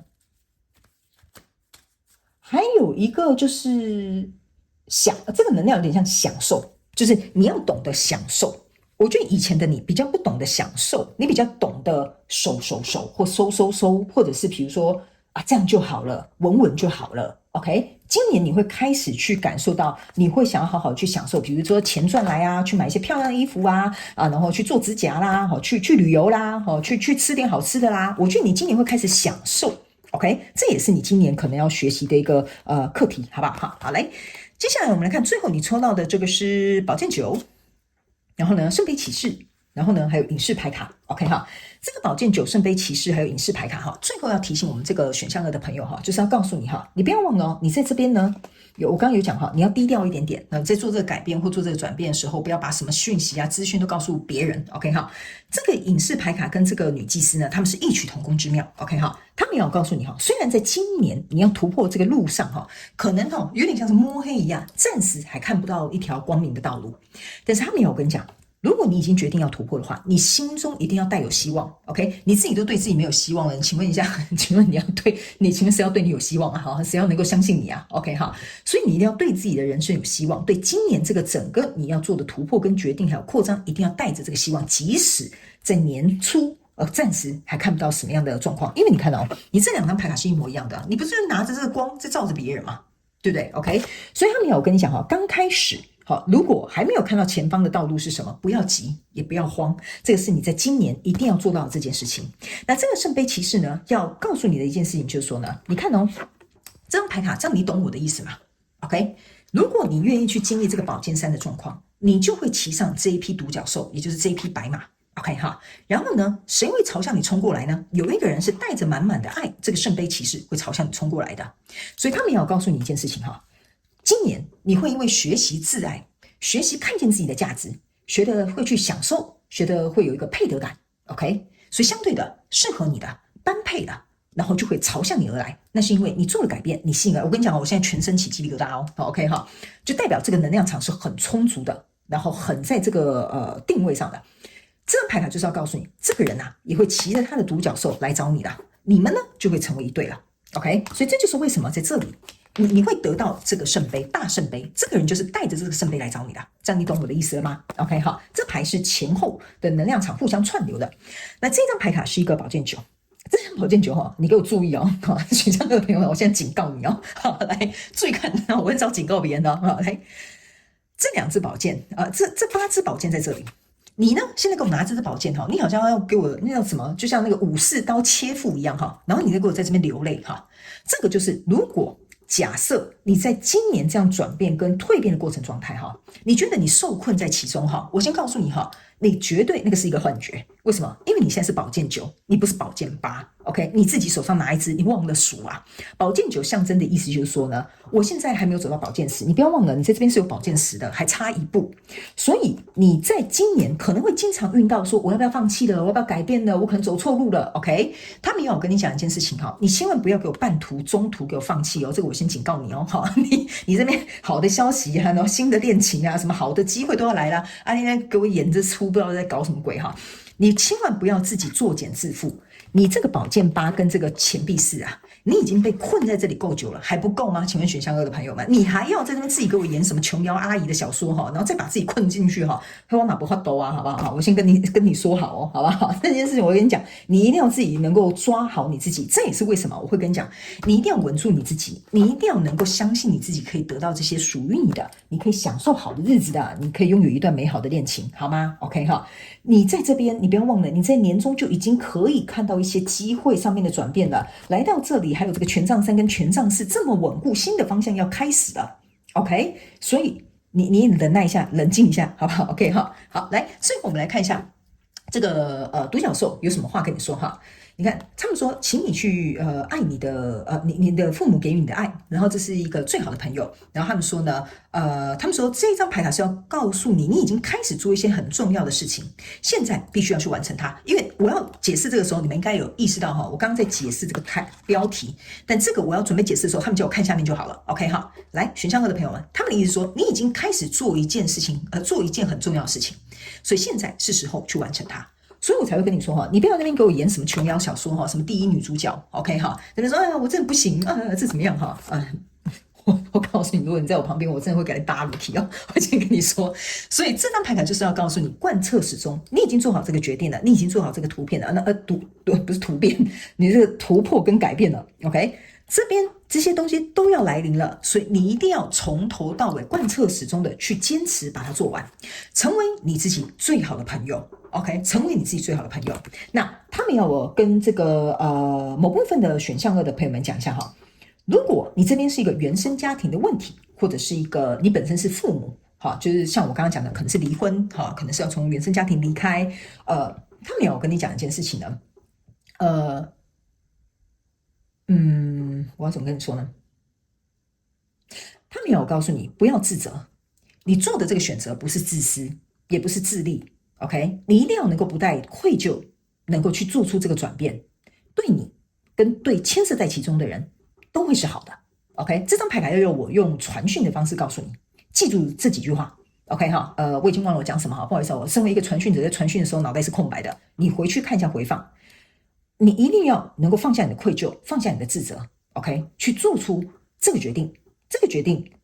会对所有牵涉在其中的人都一定会有帮助的。OK， 好，感谢那个天使跟宇宙在我脑海再重新 repeat 一次给我听哈，所以我会告诉你就这么做吧，不要太担心。OK 哈，人各自有天命。OK 哈，我也会觉得每个人都有适合在每一个阶段需要做的一些不一样的安排，然后呢，你也做出了最适合的一个选择，所以勇敢的去为你自己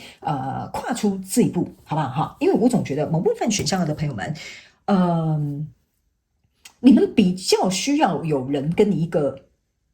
肯定的答案，你才会去做这件事情，或者是去跨越这个障碍，或者是你才敢去行动。好，某部分选项的朋友们，你是这样的，这张牌卡就是在告诉你 ，OK， 刻不容缓，事不宜迟，麻烦你走路快一点点，好不好？然后就可以去做这件事情了。OK 哈，好，那我已经没有感受到其他额外的讯息的能量场进来了，我觉得差不多就是这样。这些呢，以上的讯息就是提供给选项2的朋友们做一个参考。OK 哈，我觉得我们都是大人了，好不好？人生不要留有遗憾，人生很短。OK， 想做什么，想突破什么，想要去创造什么，就趁现在。OK， 不要等着未来。OK， 因为未来不存在，只有你的现在才会创造你的未来，好不好？祝福你，选项2的朋友们，非常感谢你来收看我的影片，也希望今天的解说你会喜欢。那我们就下一集再见喽，拜拜。Hello， 选项3的朋友们，大家好，欢迎呢来到我们今天的主题式牌卡解读。那我们今天呢，主题式牌卡解读呢，是指什么？是要跟大家分享，就是今年你可以期待的好消息，以及呢有哪些需要该注意的事项，好不好哈？然后呢，我们一样呢，会用宇宙验证牌卡来验证我要传递给你的讯息的能量场 ，OK？ 那呢，如果你不是在我们首播看到的，你不用担心，我们的这个主题式牌卡解读的这个叫什么？没有时间上面限制，奇怪，我怎么解第3个选项的朋友们突然变成就是讲话一直卡住 ，OK 哈？好，就是没有任何时间上面限制。所以如果你不是在首播看到的时候呢，你可以自己往后延1年或往前推1年都可以，好不好哈 ？OK。那如果你对于选项2跟选项1你可能也有特别的感觉的话呢，那我也会建议你去聆听，然后呢截取你适合的讯息就好了，好不好 ？OK 好，因为这是大众能量运势牌卡解读，不可能100%完全符合你们个人的这个状况。OK 哈，好，那我们就准备开始。那我分为左右两边呢，先跟你们解释一下，好不好？来，左边的部分呢是你在今年可以期待的好消息，在右边的部分呢是你要准备注意的这个事项。然后呢，为什么分3层呢？那就是年初、年中跟年末，好吧 ？OK 哈，好，那我们就一起来看一下。首先呢，你在年初的时候呢，抽到的是一个恋人牌卡 ，OK 哈，这张牌卡我个人会感觉哈，选项3的朋友们呢，你应该在今年呢，你今年应该要嘛好，这个路线哈，就是不好意思啊，这边这个能量为什么我刚刚停了一下？就是这个路线有分3条哈，我不知道你在哪一条上面，但是为了照顾所有的朋友，我都尽可能会去提。但是麻烦，请你务必，如果你要来我的频道看我的影片，请你截取你自己适合的讯息就好了。那我当然3条路线我都会说，你就自己去看你是哪一条，好不好 ？OK 哈，好，我总不能写信打电话给你吧 ？OK 哈，好来。这边大概会分都已经选项3了，还要再分3派人马 ，OK 好，来选项3的朋友们，第一派人马就是我个人会感觉，你应该在年初的时候必须要做出一个选择，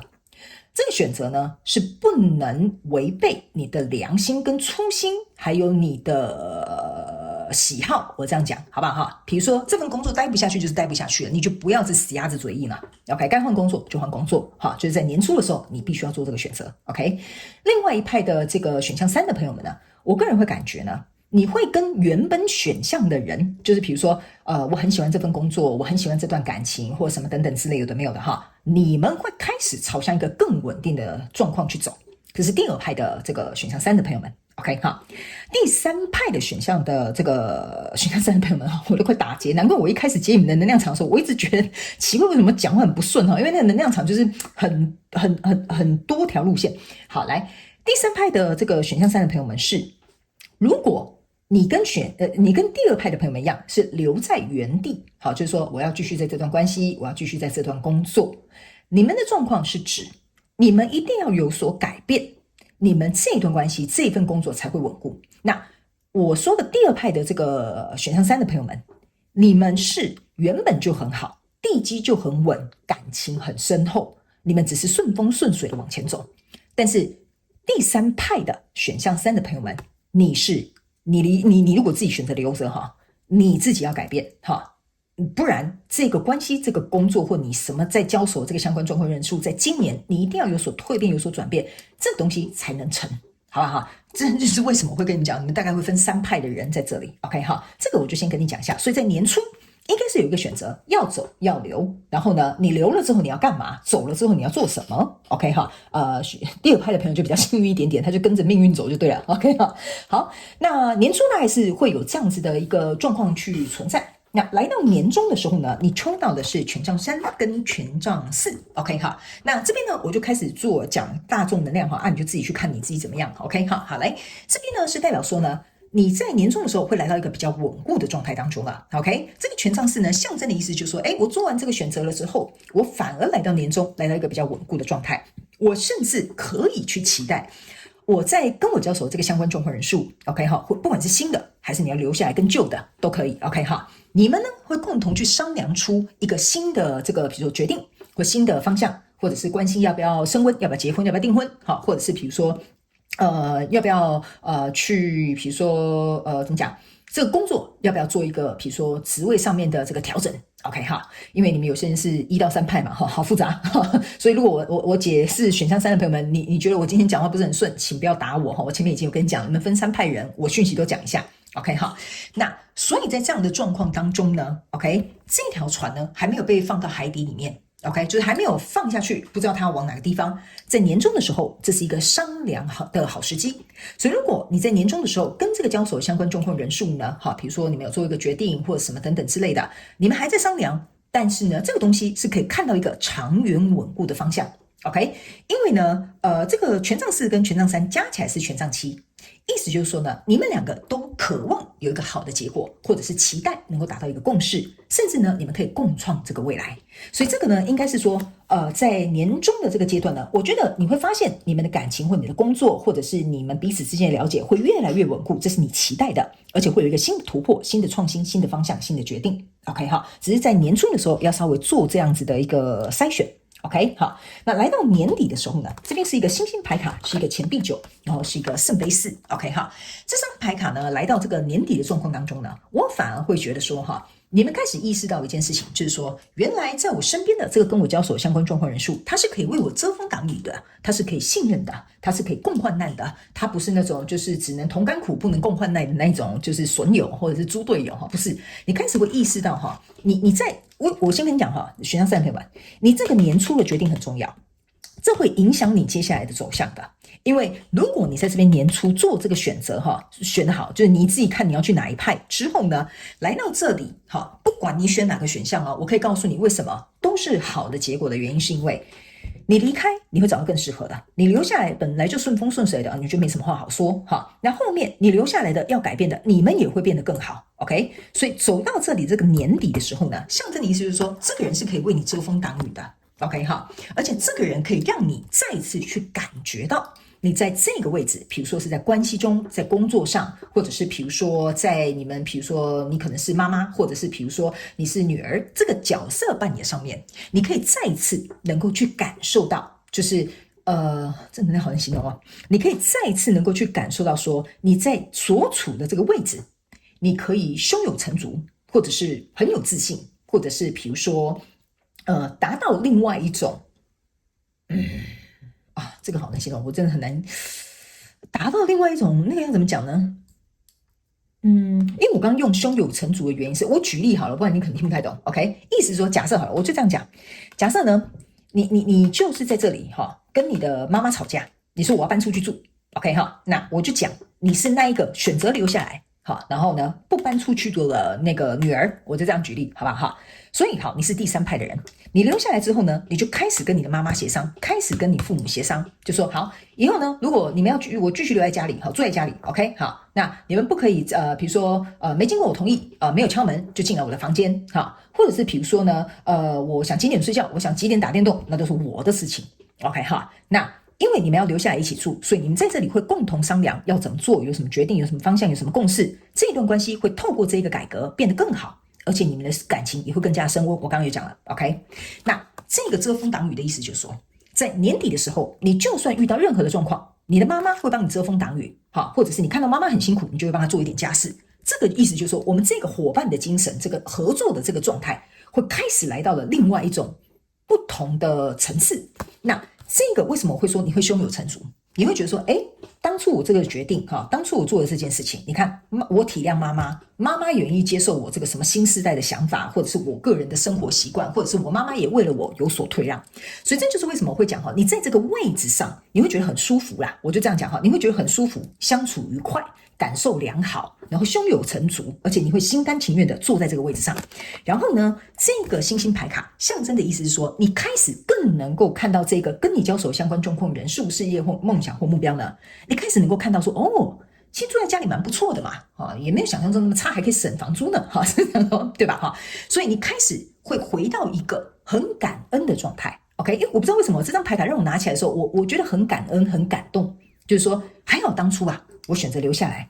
我没有离开。然后你看现在我跟妈妈的感情变得很好了，我们家里相处也和乐融融大家都很愉快 OK 我们之间的感情变得更深厚了，所以我反而对于住在家里，我有一种感恩的感觉，我对未来感到期待，我甚至会很开心、很快乐、很享受。这就是这张牌卡给我的感觉 OK 那你离开的那一派，你也不用担心，你离开之后呢，你反而会去找到更适合你的人。为什么？因为这个人呢在这里OK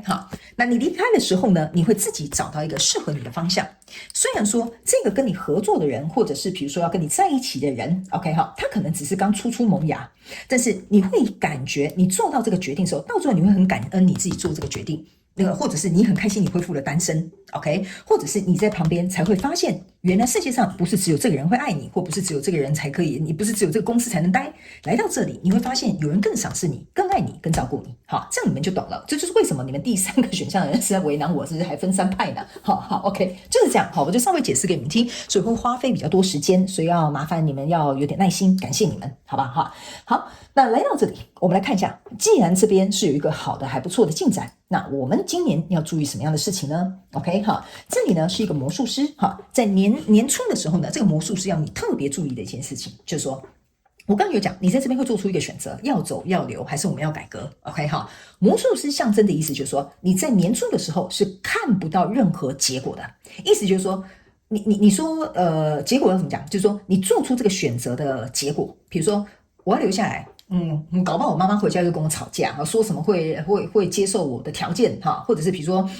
我继续留在这段关系里面，她说她会对我更好，我怎么知道哈？就是类似像这样的状况，这就是这一张牌卡给我的一个感觉。魔术师呢，象征的意思就是说还没有到最后，你不知道他把戏里面到底要变出什么，你会到最后那一秒才会有一种原来我懂了，他最后是这样子啊，然后你才会觉得很惊奇。这个惊奇就是在这里，就是在你年底的时候，你才会有那个惊奇感。OK 好，所以在年初的时候呢，你要特别注意的一件事情是说，你不要在这边，我刚刚有跟你讲了，你这边磨磨蹭蹭这个决定是很重要的哦。如果你在这边磨磨蹭蹭啊，然后犹犹豫豫的哈，我告诉你哈，你就会因为这个东西困住你。就是我怎么知道你会不会是出尔反尔？我怎么知道你会不会怎么样？他们说，千万不要让这样的心态去影响你做出你真正想要的决定。那这个决定我讲的，你不可以违背你的初心，你一定要选你喜欢的，然后你一定要觉得这个是你心甘情愿的，好不好 ？OK 哈，好。那来到第二个部分，也就是年终的部分。年终的部分这边有一个宝剑侍者，然后这边有一个权杖五。这个呢是要提醒你一件事情，选项3的朋友们，权杖五象征的意思，你看到他这边下西洋棋，意思就是说这个还在一个整合的阶段。所以我才会跟你说，你这个魔术师这个挖到年终还没有演完要演到年底，好不好？所以在年终的时候呢，你会觉得说，哎呀，还要磨合，还要跟妈妈吵架，还要跟妈妈怎么样妈妈还对我有什么要求这个是中间你们还在磨合，要让它变得更稳的时候。这里是权杖4，这里是权杖5。你如果要一个很稳定的状态，要走入下一个阶段，它本来就有不同的样貌，或者是不同，你们要互相去调试，有弹性的这个修改，就是在这里 OK。 所以这两张牌卡是互相对应的而且这是权杖3、权杖4、权杖5，你正在走向权杖6，因为这边是权杖3加权杖4等于权杖7，你还少一个权杖6，你懂我意思吗？所以这就是为什么我会跟你讲，你这个魔术师还没有要哇 OK 好，你忍耐一点点好不好？你冷静一些 OK。 所以在这个年终你们要磨合的过程当中呢，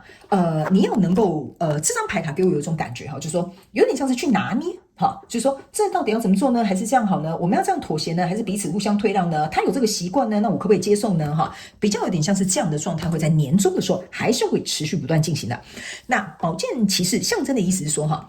你必须要能够让有一些东西你要愿意放手。他呢手上抓的这个蒲公英这个蒲公英是飞走的，意思就是说你要抓大放小，你不要拿着你妈妈那点小事就是好像得理不饶人一直在那边就是抱怨这件事情，然后专攻这件事情，然后就是踩死这件事情。这个是你在年终要特别注意的，你要能够有智慧去知道说什么东西该在乎，什么东西该放手。这个是你在年终的时候你要特别注意的，不然你在这边磨合这个过程会稍微拖比较久一点点还有呢，这个宝剑侍者其实象征的也是一件事情，就是说这边应该会在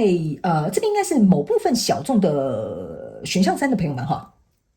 你们在这里应该会有一个好消息进来 OK。不一定是跟你现在在对应的这个交手相关状况人数有关 OK， 但这边应该会有一个蛮不错的好消息，或者是在这里我感觉假设我就继续讲那个妈妈跟小孩的这个举例，比如说你跟你跟妈妈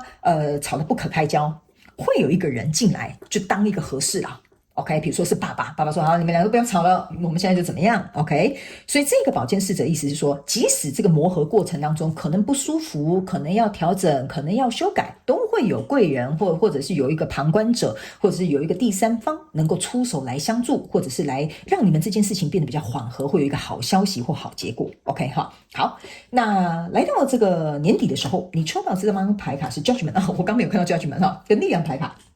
还有权杖10 OK 好，来这张 Judgment 象征的意思就像我刚刚跟你讲，这个魔术师还没有演到最后，终于最后审判的意思说，哇他表演真的好精彩还是他表演真的很烂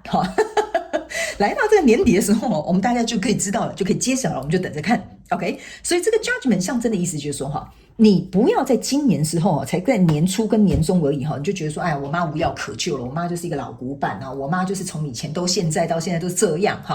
他们说你到年底你才能够清清楚楚去看到这个结果，所以千万不要过早去做出任何不能说不实的判断，但是不能去做出就是太多预设立场我这样讲好不好？你就是不能过多预设立场好不好 OK 我觉得我读选项3的时候很卡呢你们人很多好来，那这边呢是一个权杖10 OK 哈，这个权杖十象征的意思就是说呢，你看这个人哈，他一直在拔这个鲜花放在他自己的肩膀上，然后他就越来越重，越来越重，所以他就弯着腰了。这个意思就是要告诉选项三的朋友啊，在年底的时候哈，你在这个一路的这个过程上面哈，你自己不管是在年初做了什么样的选择，你就是要承担这些东西。OK 哈，你要承担这些东西，你没有办法假手他人。但他们要我提醒这个选项三的朋友们哈，不是说什么那在年终的时候，我是不是就会有一个很衰的消息，还是事情会变得很不如意？不是的，这个年终，你之所以为什么会有审判跟这个权杖十，象征的意思是说，你到年终某部分的人，你会看清楚，在今年这整个转变的过程，在协商的过程 ，OK， 谁该负起什么样的责任？谁该承担什么样的结果，在年底会清清楚楚、彻彻底底的让你看透。因为在这里，这是一张力量牌卡。力量牌卡的意思就是说呢，在你这整年下来之后呢，这张狮子你可以看它就跟这个猫咪撒娇很好笑哈。他没有告诉你一件事情哈，我觉得选项三的朋友们，你在其中应该是会得利的那一方。但是这张牌卡是要提醒你一件事情，就是说，选项三的这个牌卡怎么那么深奥啊哈？他们叫我比喻给你听哈，这个意思就是说，一个愿意先低头的人，你看这个狮子是可以一口把这个猫头给它咬掉的哈。他们说，一个强大且愿意先低头的人，他才是真正内心强大的人。OK， 所以这张牌卡他们要我提醒你一件事情，就是说，在年底可能呢，结果都不错哦，你们也相处得很好哦，跟妈妈感情也越来越深厚了。如果在年底的时候，你们有任何可能需要再稍微做调整、再需要做改变的地方，他们说先低头并不代表你是错的，先低头的人代表他是那个强大的人。OK， 所以他们要我告诉你一件事情，来到年底你会看清楚这整个结果 OK， 然后该承担的这个结果你自己要能够撑住。然后如果假设这是一段你在乎的关系，你在乎的工作或者是情感 OK， 有些时候先低头并不是代表你这个人就是做错事情。你有发现你们这样一路这样走过来的时候，其实你就已经看得出来这个人值不值得你这么做。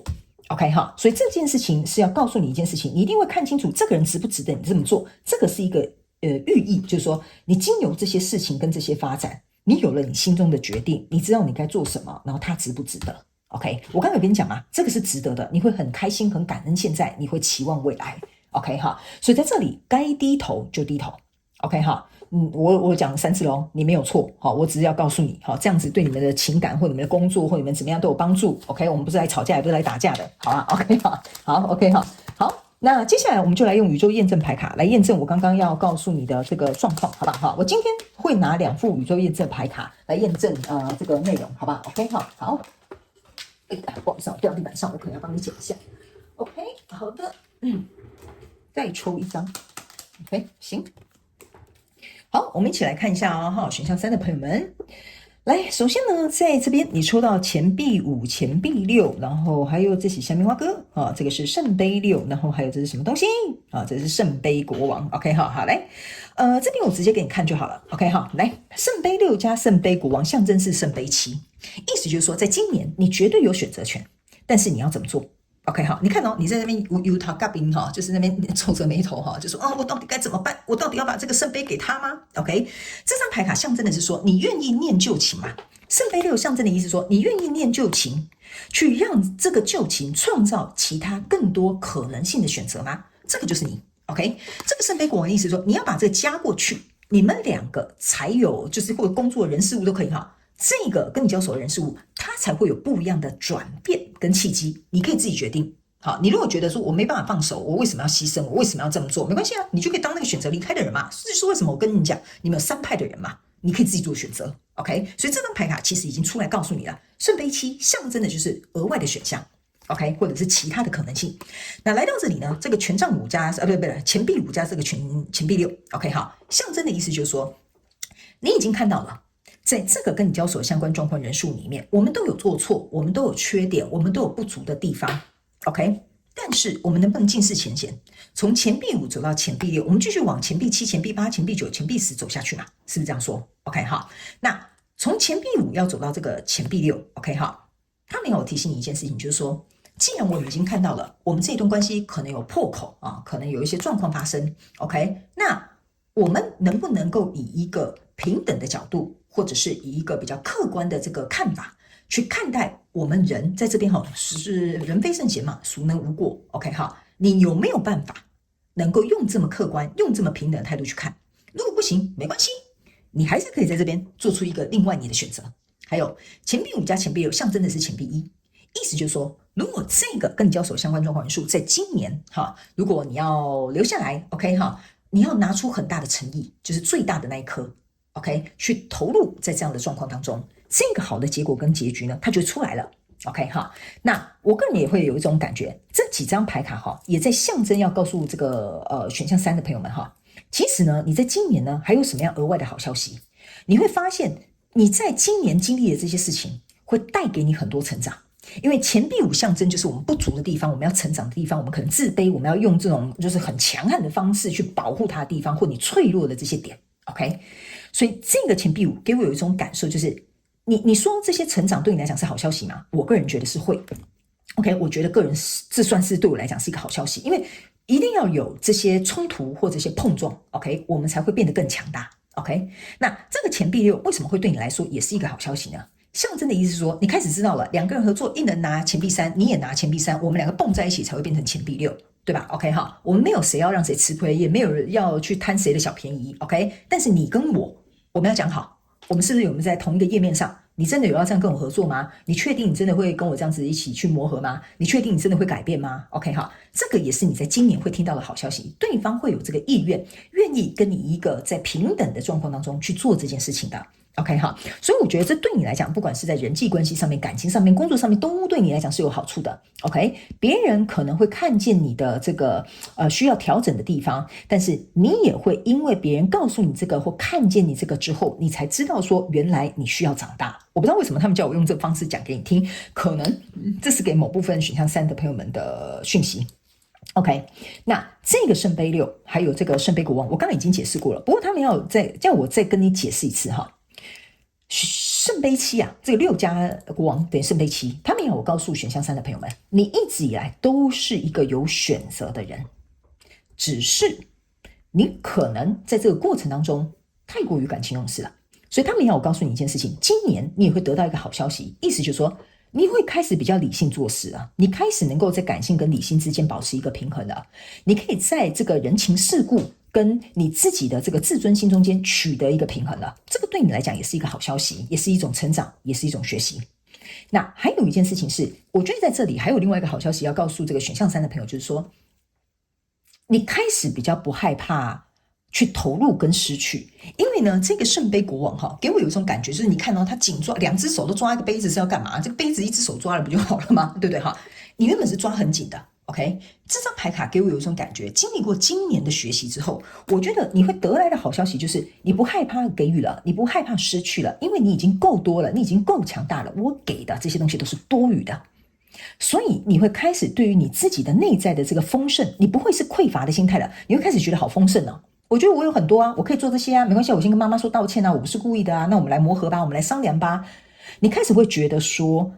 这个内在你对自己的这个丰盛跟自我肯定，是今年你会得到的东西，别人没有办法拿走的。OK 哈，所以我会觉得你在今年不会再像以前这么死守，这对你来讲也是一个好消息，好吧哈。那来到这个我们这边要注意的地方你抽到这是恶魔牌卡宝剑4，然后呢这边是一个宝剑7。然后呢，这个应该是女王牌卡 ，anyway 无所谓哈，我不是按照牌意去解释的，好不好哈？新来的朋友们，如果你对我不了解，麻烦请去看一下旧影片。好，来这边我先跟你解释哈，这个我先解释这2张，来，宝剑4加宝剑7象征的是宝剑1，意思就是说这边有隐藏一个全新的开始，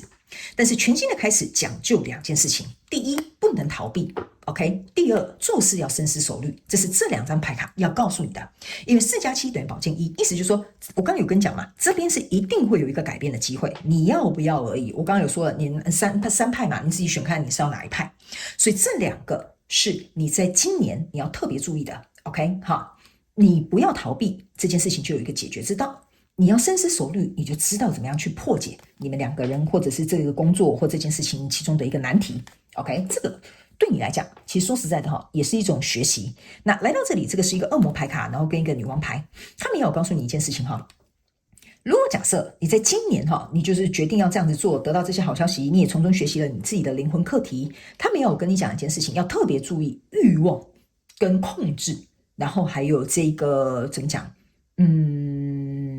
自尊心，这3个是你要特别注意的。这3个东西呢，会在你今年你要狠狠去跨越的。这个，我要怎么形容啊？选项3的朋友们，你们真的让我很难解哈。我要怎么形容给你们听呢？你会，我怎么讲？你一定要放下你的自尊心，你一定要放下你控制别人的欲望，你一定要放下你控制别人的想法，你一定要放下你心中我一定要赢的这种欲望，或我一定要怎么样的这种感受。这个就是今年你能够去注意到并且学习到，它会变成你的这个人生的一个成长的过程之一。好，我这样形容给你听，你就懂了，好吧 ？OK 哈，好，我们再用下一副宇宙验证牌卡。我很少会解到无语的，好不好？如果你是旧的观众朋友，你就知道了哈。我解牌很少会这样子停顿讲很久的 ，OK 哈。我大部分讲话的时候速度是很快的 ，OK 哈。好，来，我们最后呢再来抽一副验证牌卡，紧接着就会来听看看独角兽有没有什么额外的补充讯息给我们这个选项3的朋友们，好吧？来，这边呢是一个权杖国王，然后还有一个宝剑骑士，他们也要告诉你，在今年呢，整个过程当中解决事情快很准。OK， 而且要有主导权力，就是你要有那个主导权，或者是你要有那个行动力 ，OK 哈，都可以 OK。为什么呢？他们要告诉你，不要纠结在一些无聊的小事上面，对你这件事情完全没有帮助，对你自己也不会有任何的帮助。所以今年如果你要做任何事情，快很准，并且主导或者是引导或者是行动，就去抓的这件事情，直捣黄龙。我们要怎么解决？妈，你不是说好了，我没有说你可以进来，你不能进我房间，为什么昨天你又这样子没有经过我的同意就开我的房门呢？OK， 直捣黄龙，不要那么啰里吧嗦。好，你看你又跟那个姨怎么样？你明明就答应我什么了？不要用这种方式好吗？我们不是小孩子了，所以这个就是要告诉你，今年你在处事的时候要用这样的方式。那这边呢是一个宝剑5，对不起，权杖5，然后呢还有一个权杖2，然后呢还有一个钱币9。OK， 来，你看你这个钱币9是两边都验证的，所以我会跟你讲哈，这个钱币9呢其实是会对你们双方之间都会回到那种很舒服、很舒适、很开心，然后觉得坐在这个位置很棒。好，所以呢，这边我先跟你讲一下哈，这个权杖2加权杖5象征的是权杖7，就是说这个跟你交手的相关中人数，他们会经由你们两个共同去努力的付出，然后去奋斗，去给予手中这个爱，并且不被这个欲望所捆绑，你们就会得到这场胜利，而且你们两个也可以在这一段关系或工作当中彼此受益，而且能够去感到你们在这里是做出最正确的决定。好吧 ，OK 哈，好，来，最后我们来看一下独角兽有什么额外的补充讯息给选项3，然后呢，还有这个额外的另外一副牌卡，好，我到底要验证我自己几次哈？好，我们一起来看一下这个独角兽有什么额外的补充讯息哈。好，选项3的朋友们，我会提醒你哦，你今年很容易看到天鹅类的东西。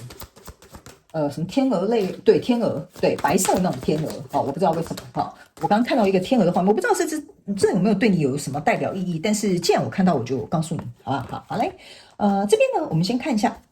这个是一个月亮牌卡，这个是一个权杖8，这个是愚人牌卡。C， 这就像我刚刚跟你讲的这个一模一样的事情啊。你们两个呢，就是我一直讲你们两个因为我一直在讲那个妈妈跟女儿的故事，请你们自行灵活运用在你们生活状况当中，好不好？只要你们愿意穿越过这些情绪上面的状况，不管是自尊啦、面子啦、欲望啦、控制啊，这个都是属于月亮的能量。OK 哈。只要你们能够穿越这些，靠你的行动去做出一个转变，你们新的契机就会来临了。不要忘了，你这边有一个宝剑1。这个就是在告诉你，这是一个总结，好吧 ？OK 哈，好，来，我们来看一下独角兽有什么样的讯息。这开心的想法 ，OK 哈，爱会疗愈恐惧，这个就是你的，这个就是我刚刚要讲的，但是我形容不出来。爱会疗愈恐惧，就像我刚刚讲的，你要放下你的自尊，你不要有过多的欲望哈，不是说你不可以有欲望哈，我的意思是说，这件事情你必须要能够放下这些东西，然后呢，还有你要能够放下你的面子啊、自尊心啊，然后还有控制这些东西，爱它会去疗愈恐惧。OK 哈，然后呢，他们说 talk about your feeling，OK，所以呢，我觉得这3张牌卡独角兽要告诉我们选项3的朋友们的意思就是说，今年呢，你应该也会学习如何，因为你不要忘了，你在这边其实是有一个月亮牌卡，月亮牌卡象征就是 feelings， 也就是我们的情绪 emotion 也可以 OK 哈。这张牌卡就是要告诉你，你会开始敢把它讲出来了，你不再是用，你知道为什么这会害怕吗？因为害怕就会攻击嘛，是不是这样说？你就会跟我刚刚是不是有演一段给你看嘛？对吧？你就是这样子的，你就是这样出尔反尔，你就什么？这个就是害怕，这个就是受到威胁，这个就是恐惧，所以我们就会转成攻击。那爱是会疗愈恐惧的，所以刚刚为什么我会跟你讲？你就跟妈妈直接讲妈，我们不是讲好这件事情吗？你敢勇敢的去面对你所爱的人或你面对的问题，那是代表你对对方的尊重，你对对方的爱。OK， 你用攻击的话，不仅你没有学习这个课题，你没有办法正面迎战，还有一件事情，这个会破坏你们之间的感情。所以如果你真的对这个人有爱，比如说对你妈妈有爱，你应该要做出一个正确的方式，并且示范给对方看。OK， 这个东西就会疗愈你们之间中间的这些障碍。所以把你的感想、把你的想法、把你的感受通通讲出来。OK， 然后呢，他们说在这一年呢，你一定要保持，你看这个独角兽在这边休息。我刚刚有跟你讲来魔术师还没有演到最后一秒你是不知道他在干嘛的。你看这个独角兽，它这边有这么多台阶，这个希望在这么远方啊！你看这个台阶有多长我给你看一下，从这边走啊，弯啊路啊，弯啊路啊，弯啊路啊，走到这边才会走到这里来。所以我才会跟你说，不要太早下定论，你这个成果在远方，你在这个过程当中，你必须要保持这种乐观的这个态度，好不好？这些东西才会慢慢的，你才会这样慢慢走到这里来。中间可以休息，中间可以稍微思考一下，但是他们要告诉你，千万不要放弃这些很正向、很积极的这些想法 ，OK？ 因为你要记得，这个从年初走到年底，这个的确时间有点长12个月，但是有些时候，有些时候有些事，时间才能够去为你证明一切。这个是最后他们希望我能够告诉这个选项3的朋友们有些时候我们的确需要时间去证明一切。你在今年的故事就有点类似像这样的意味 ，OK 所以呢，这大概就是给选项3的朋友们在今年你可以值得期待的有什么样好的转变跟成长，然后有什么要注意的，我们大概都提供给选项3的朋友们做一个参考，希望呢可以为选项3的朋友们带来一本帮助啦一点点，好不好 ？OK 好，那以上报告完毕，非常感谢选项3的朋友们你来收看我的影片，也希望你会喜欢。那我们就下一集再见咯，拜拜。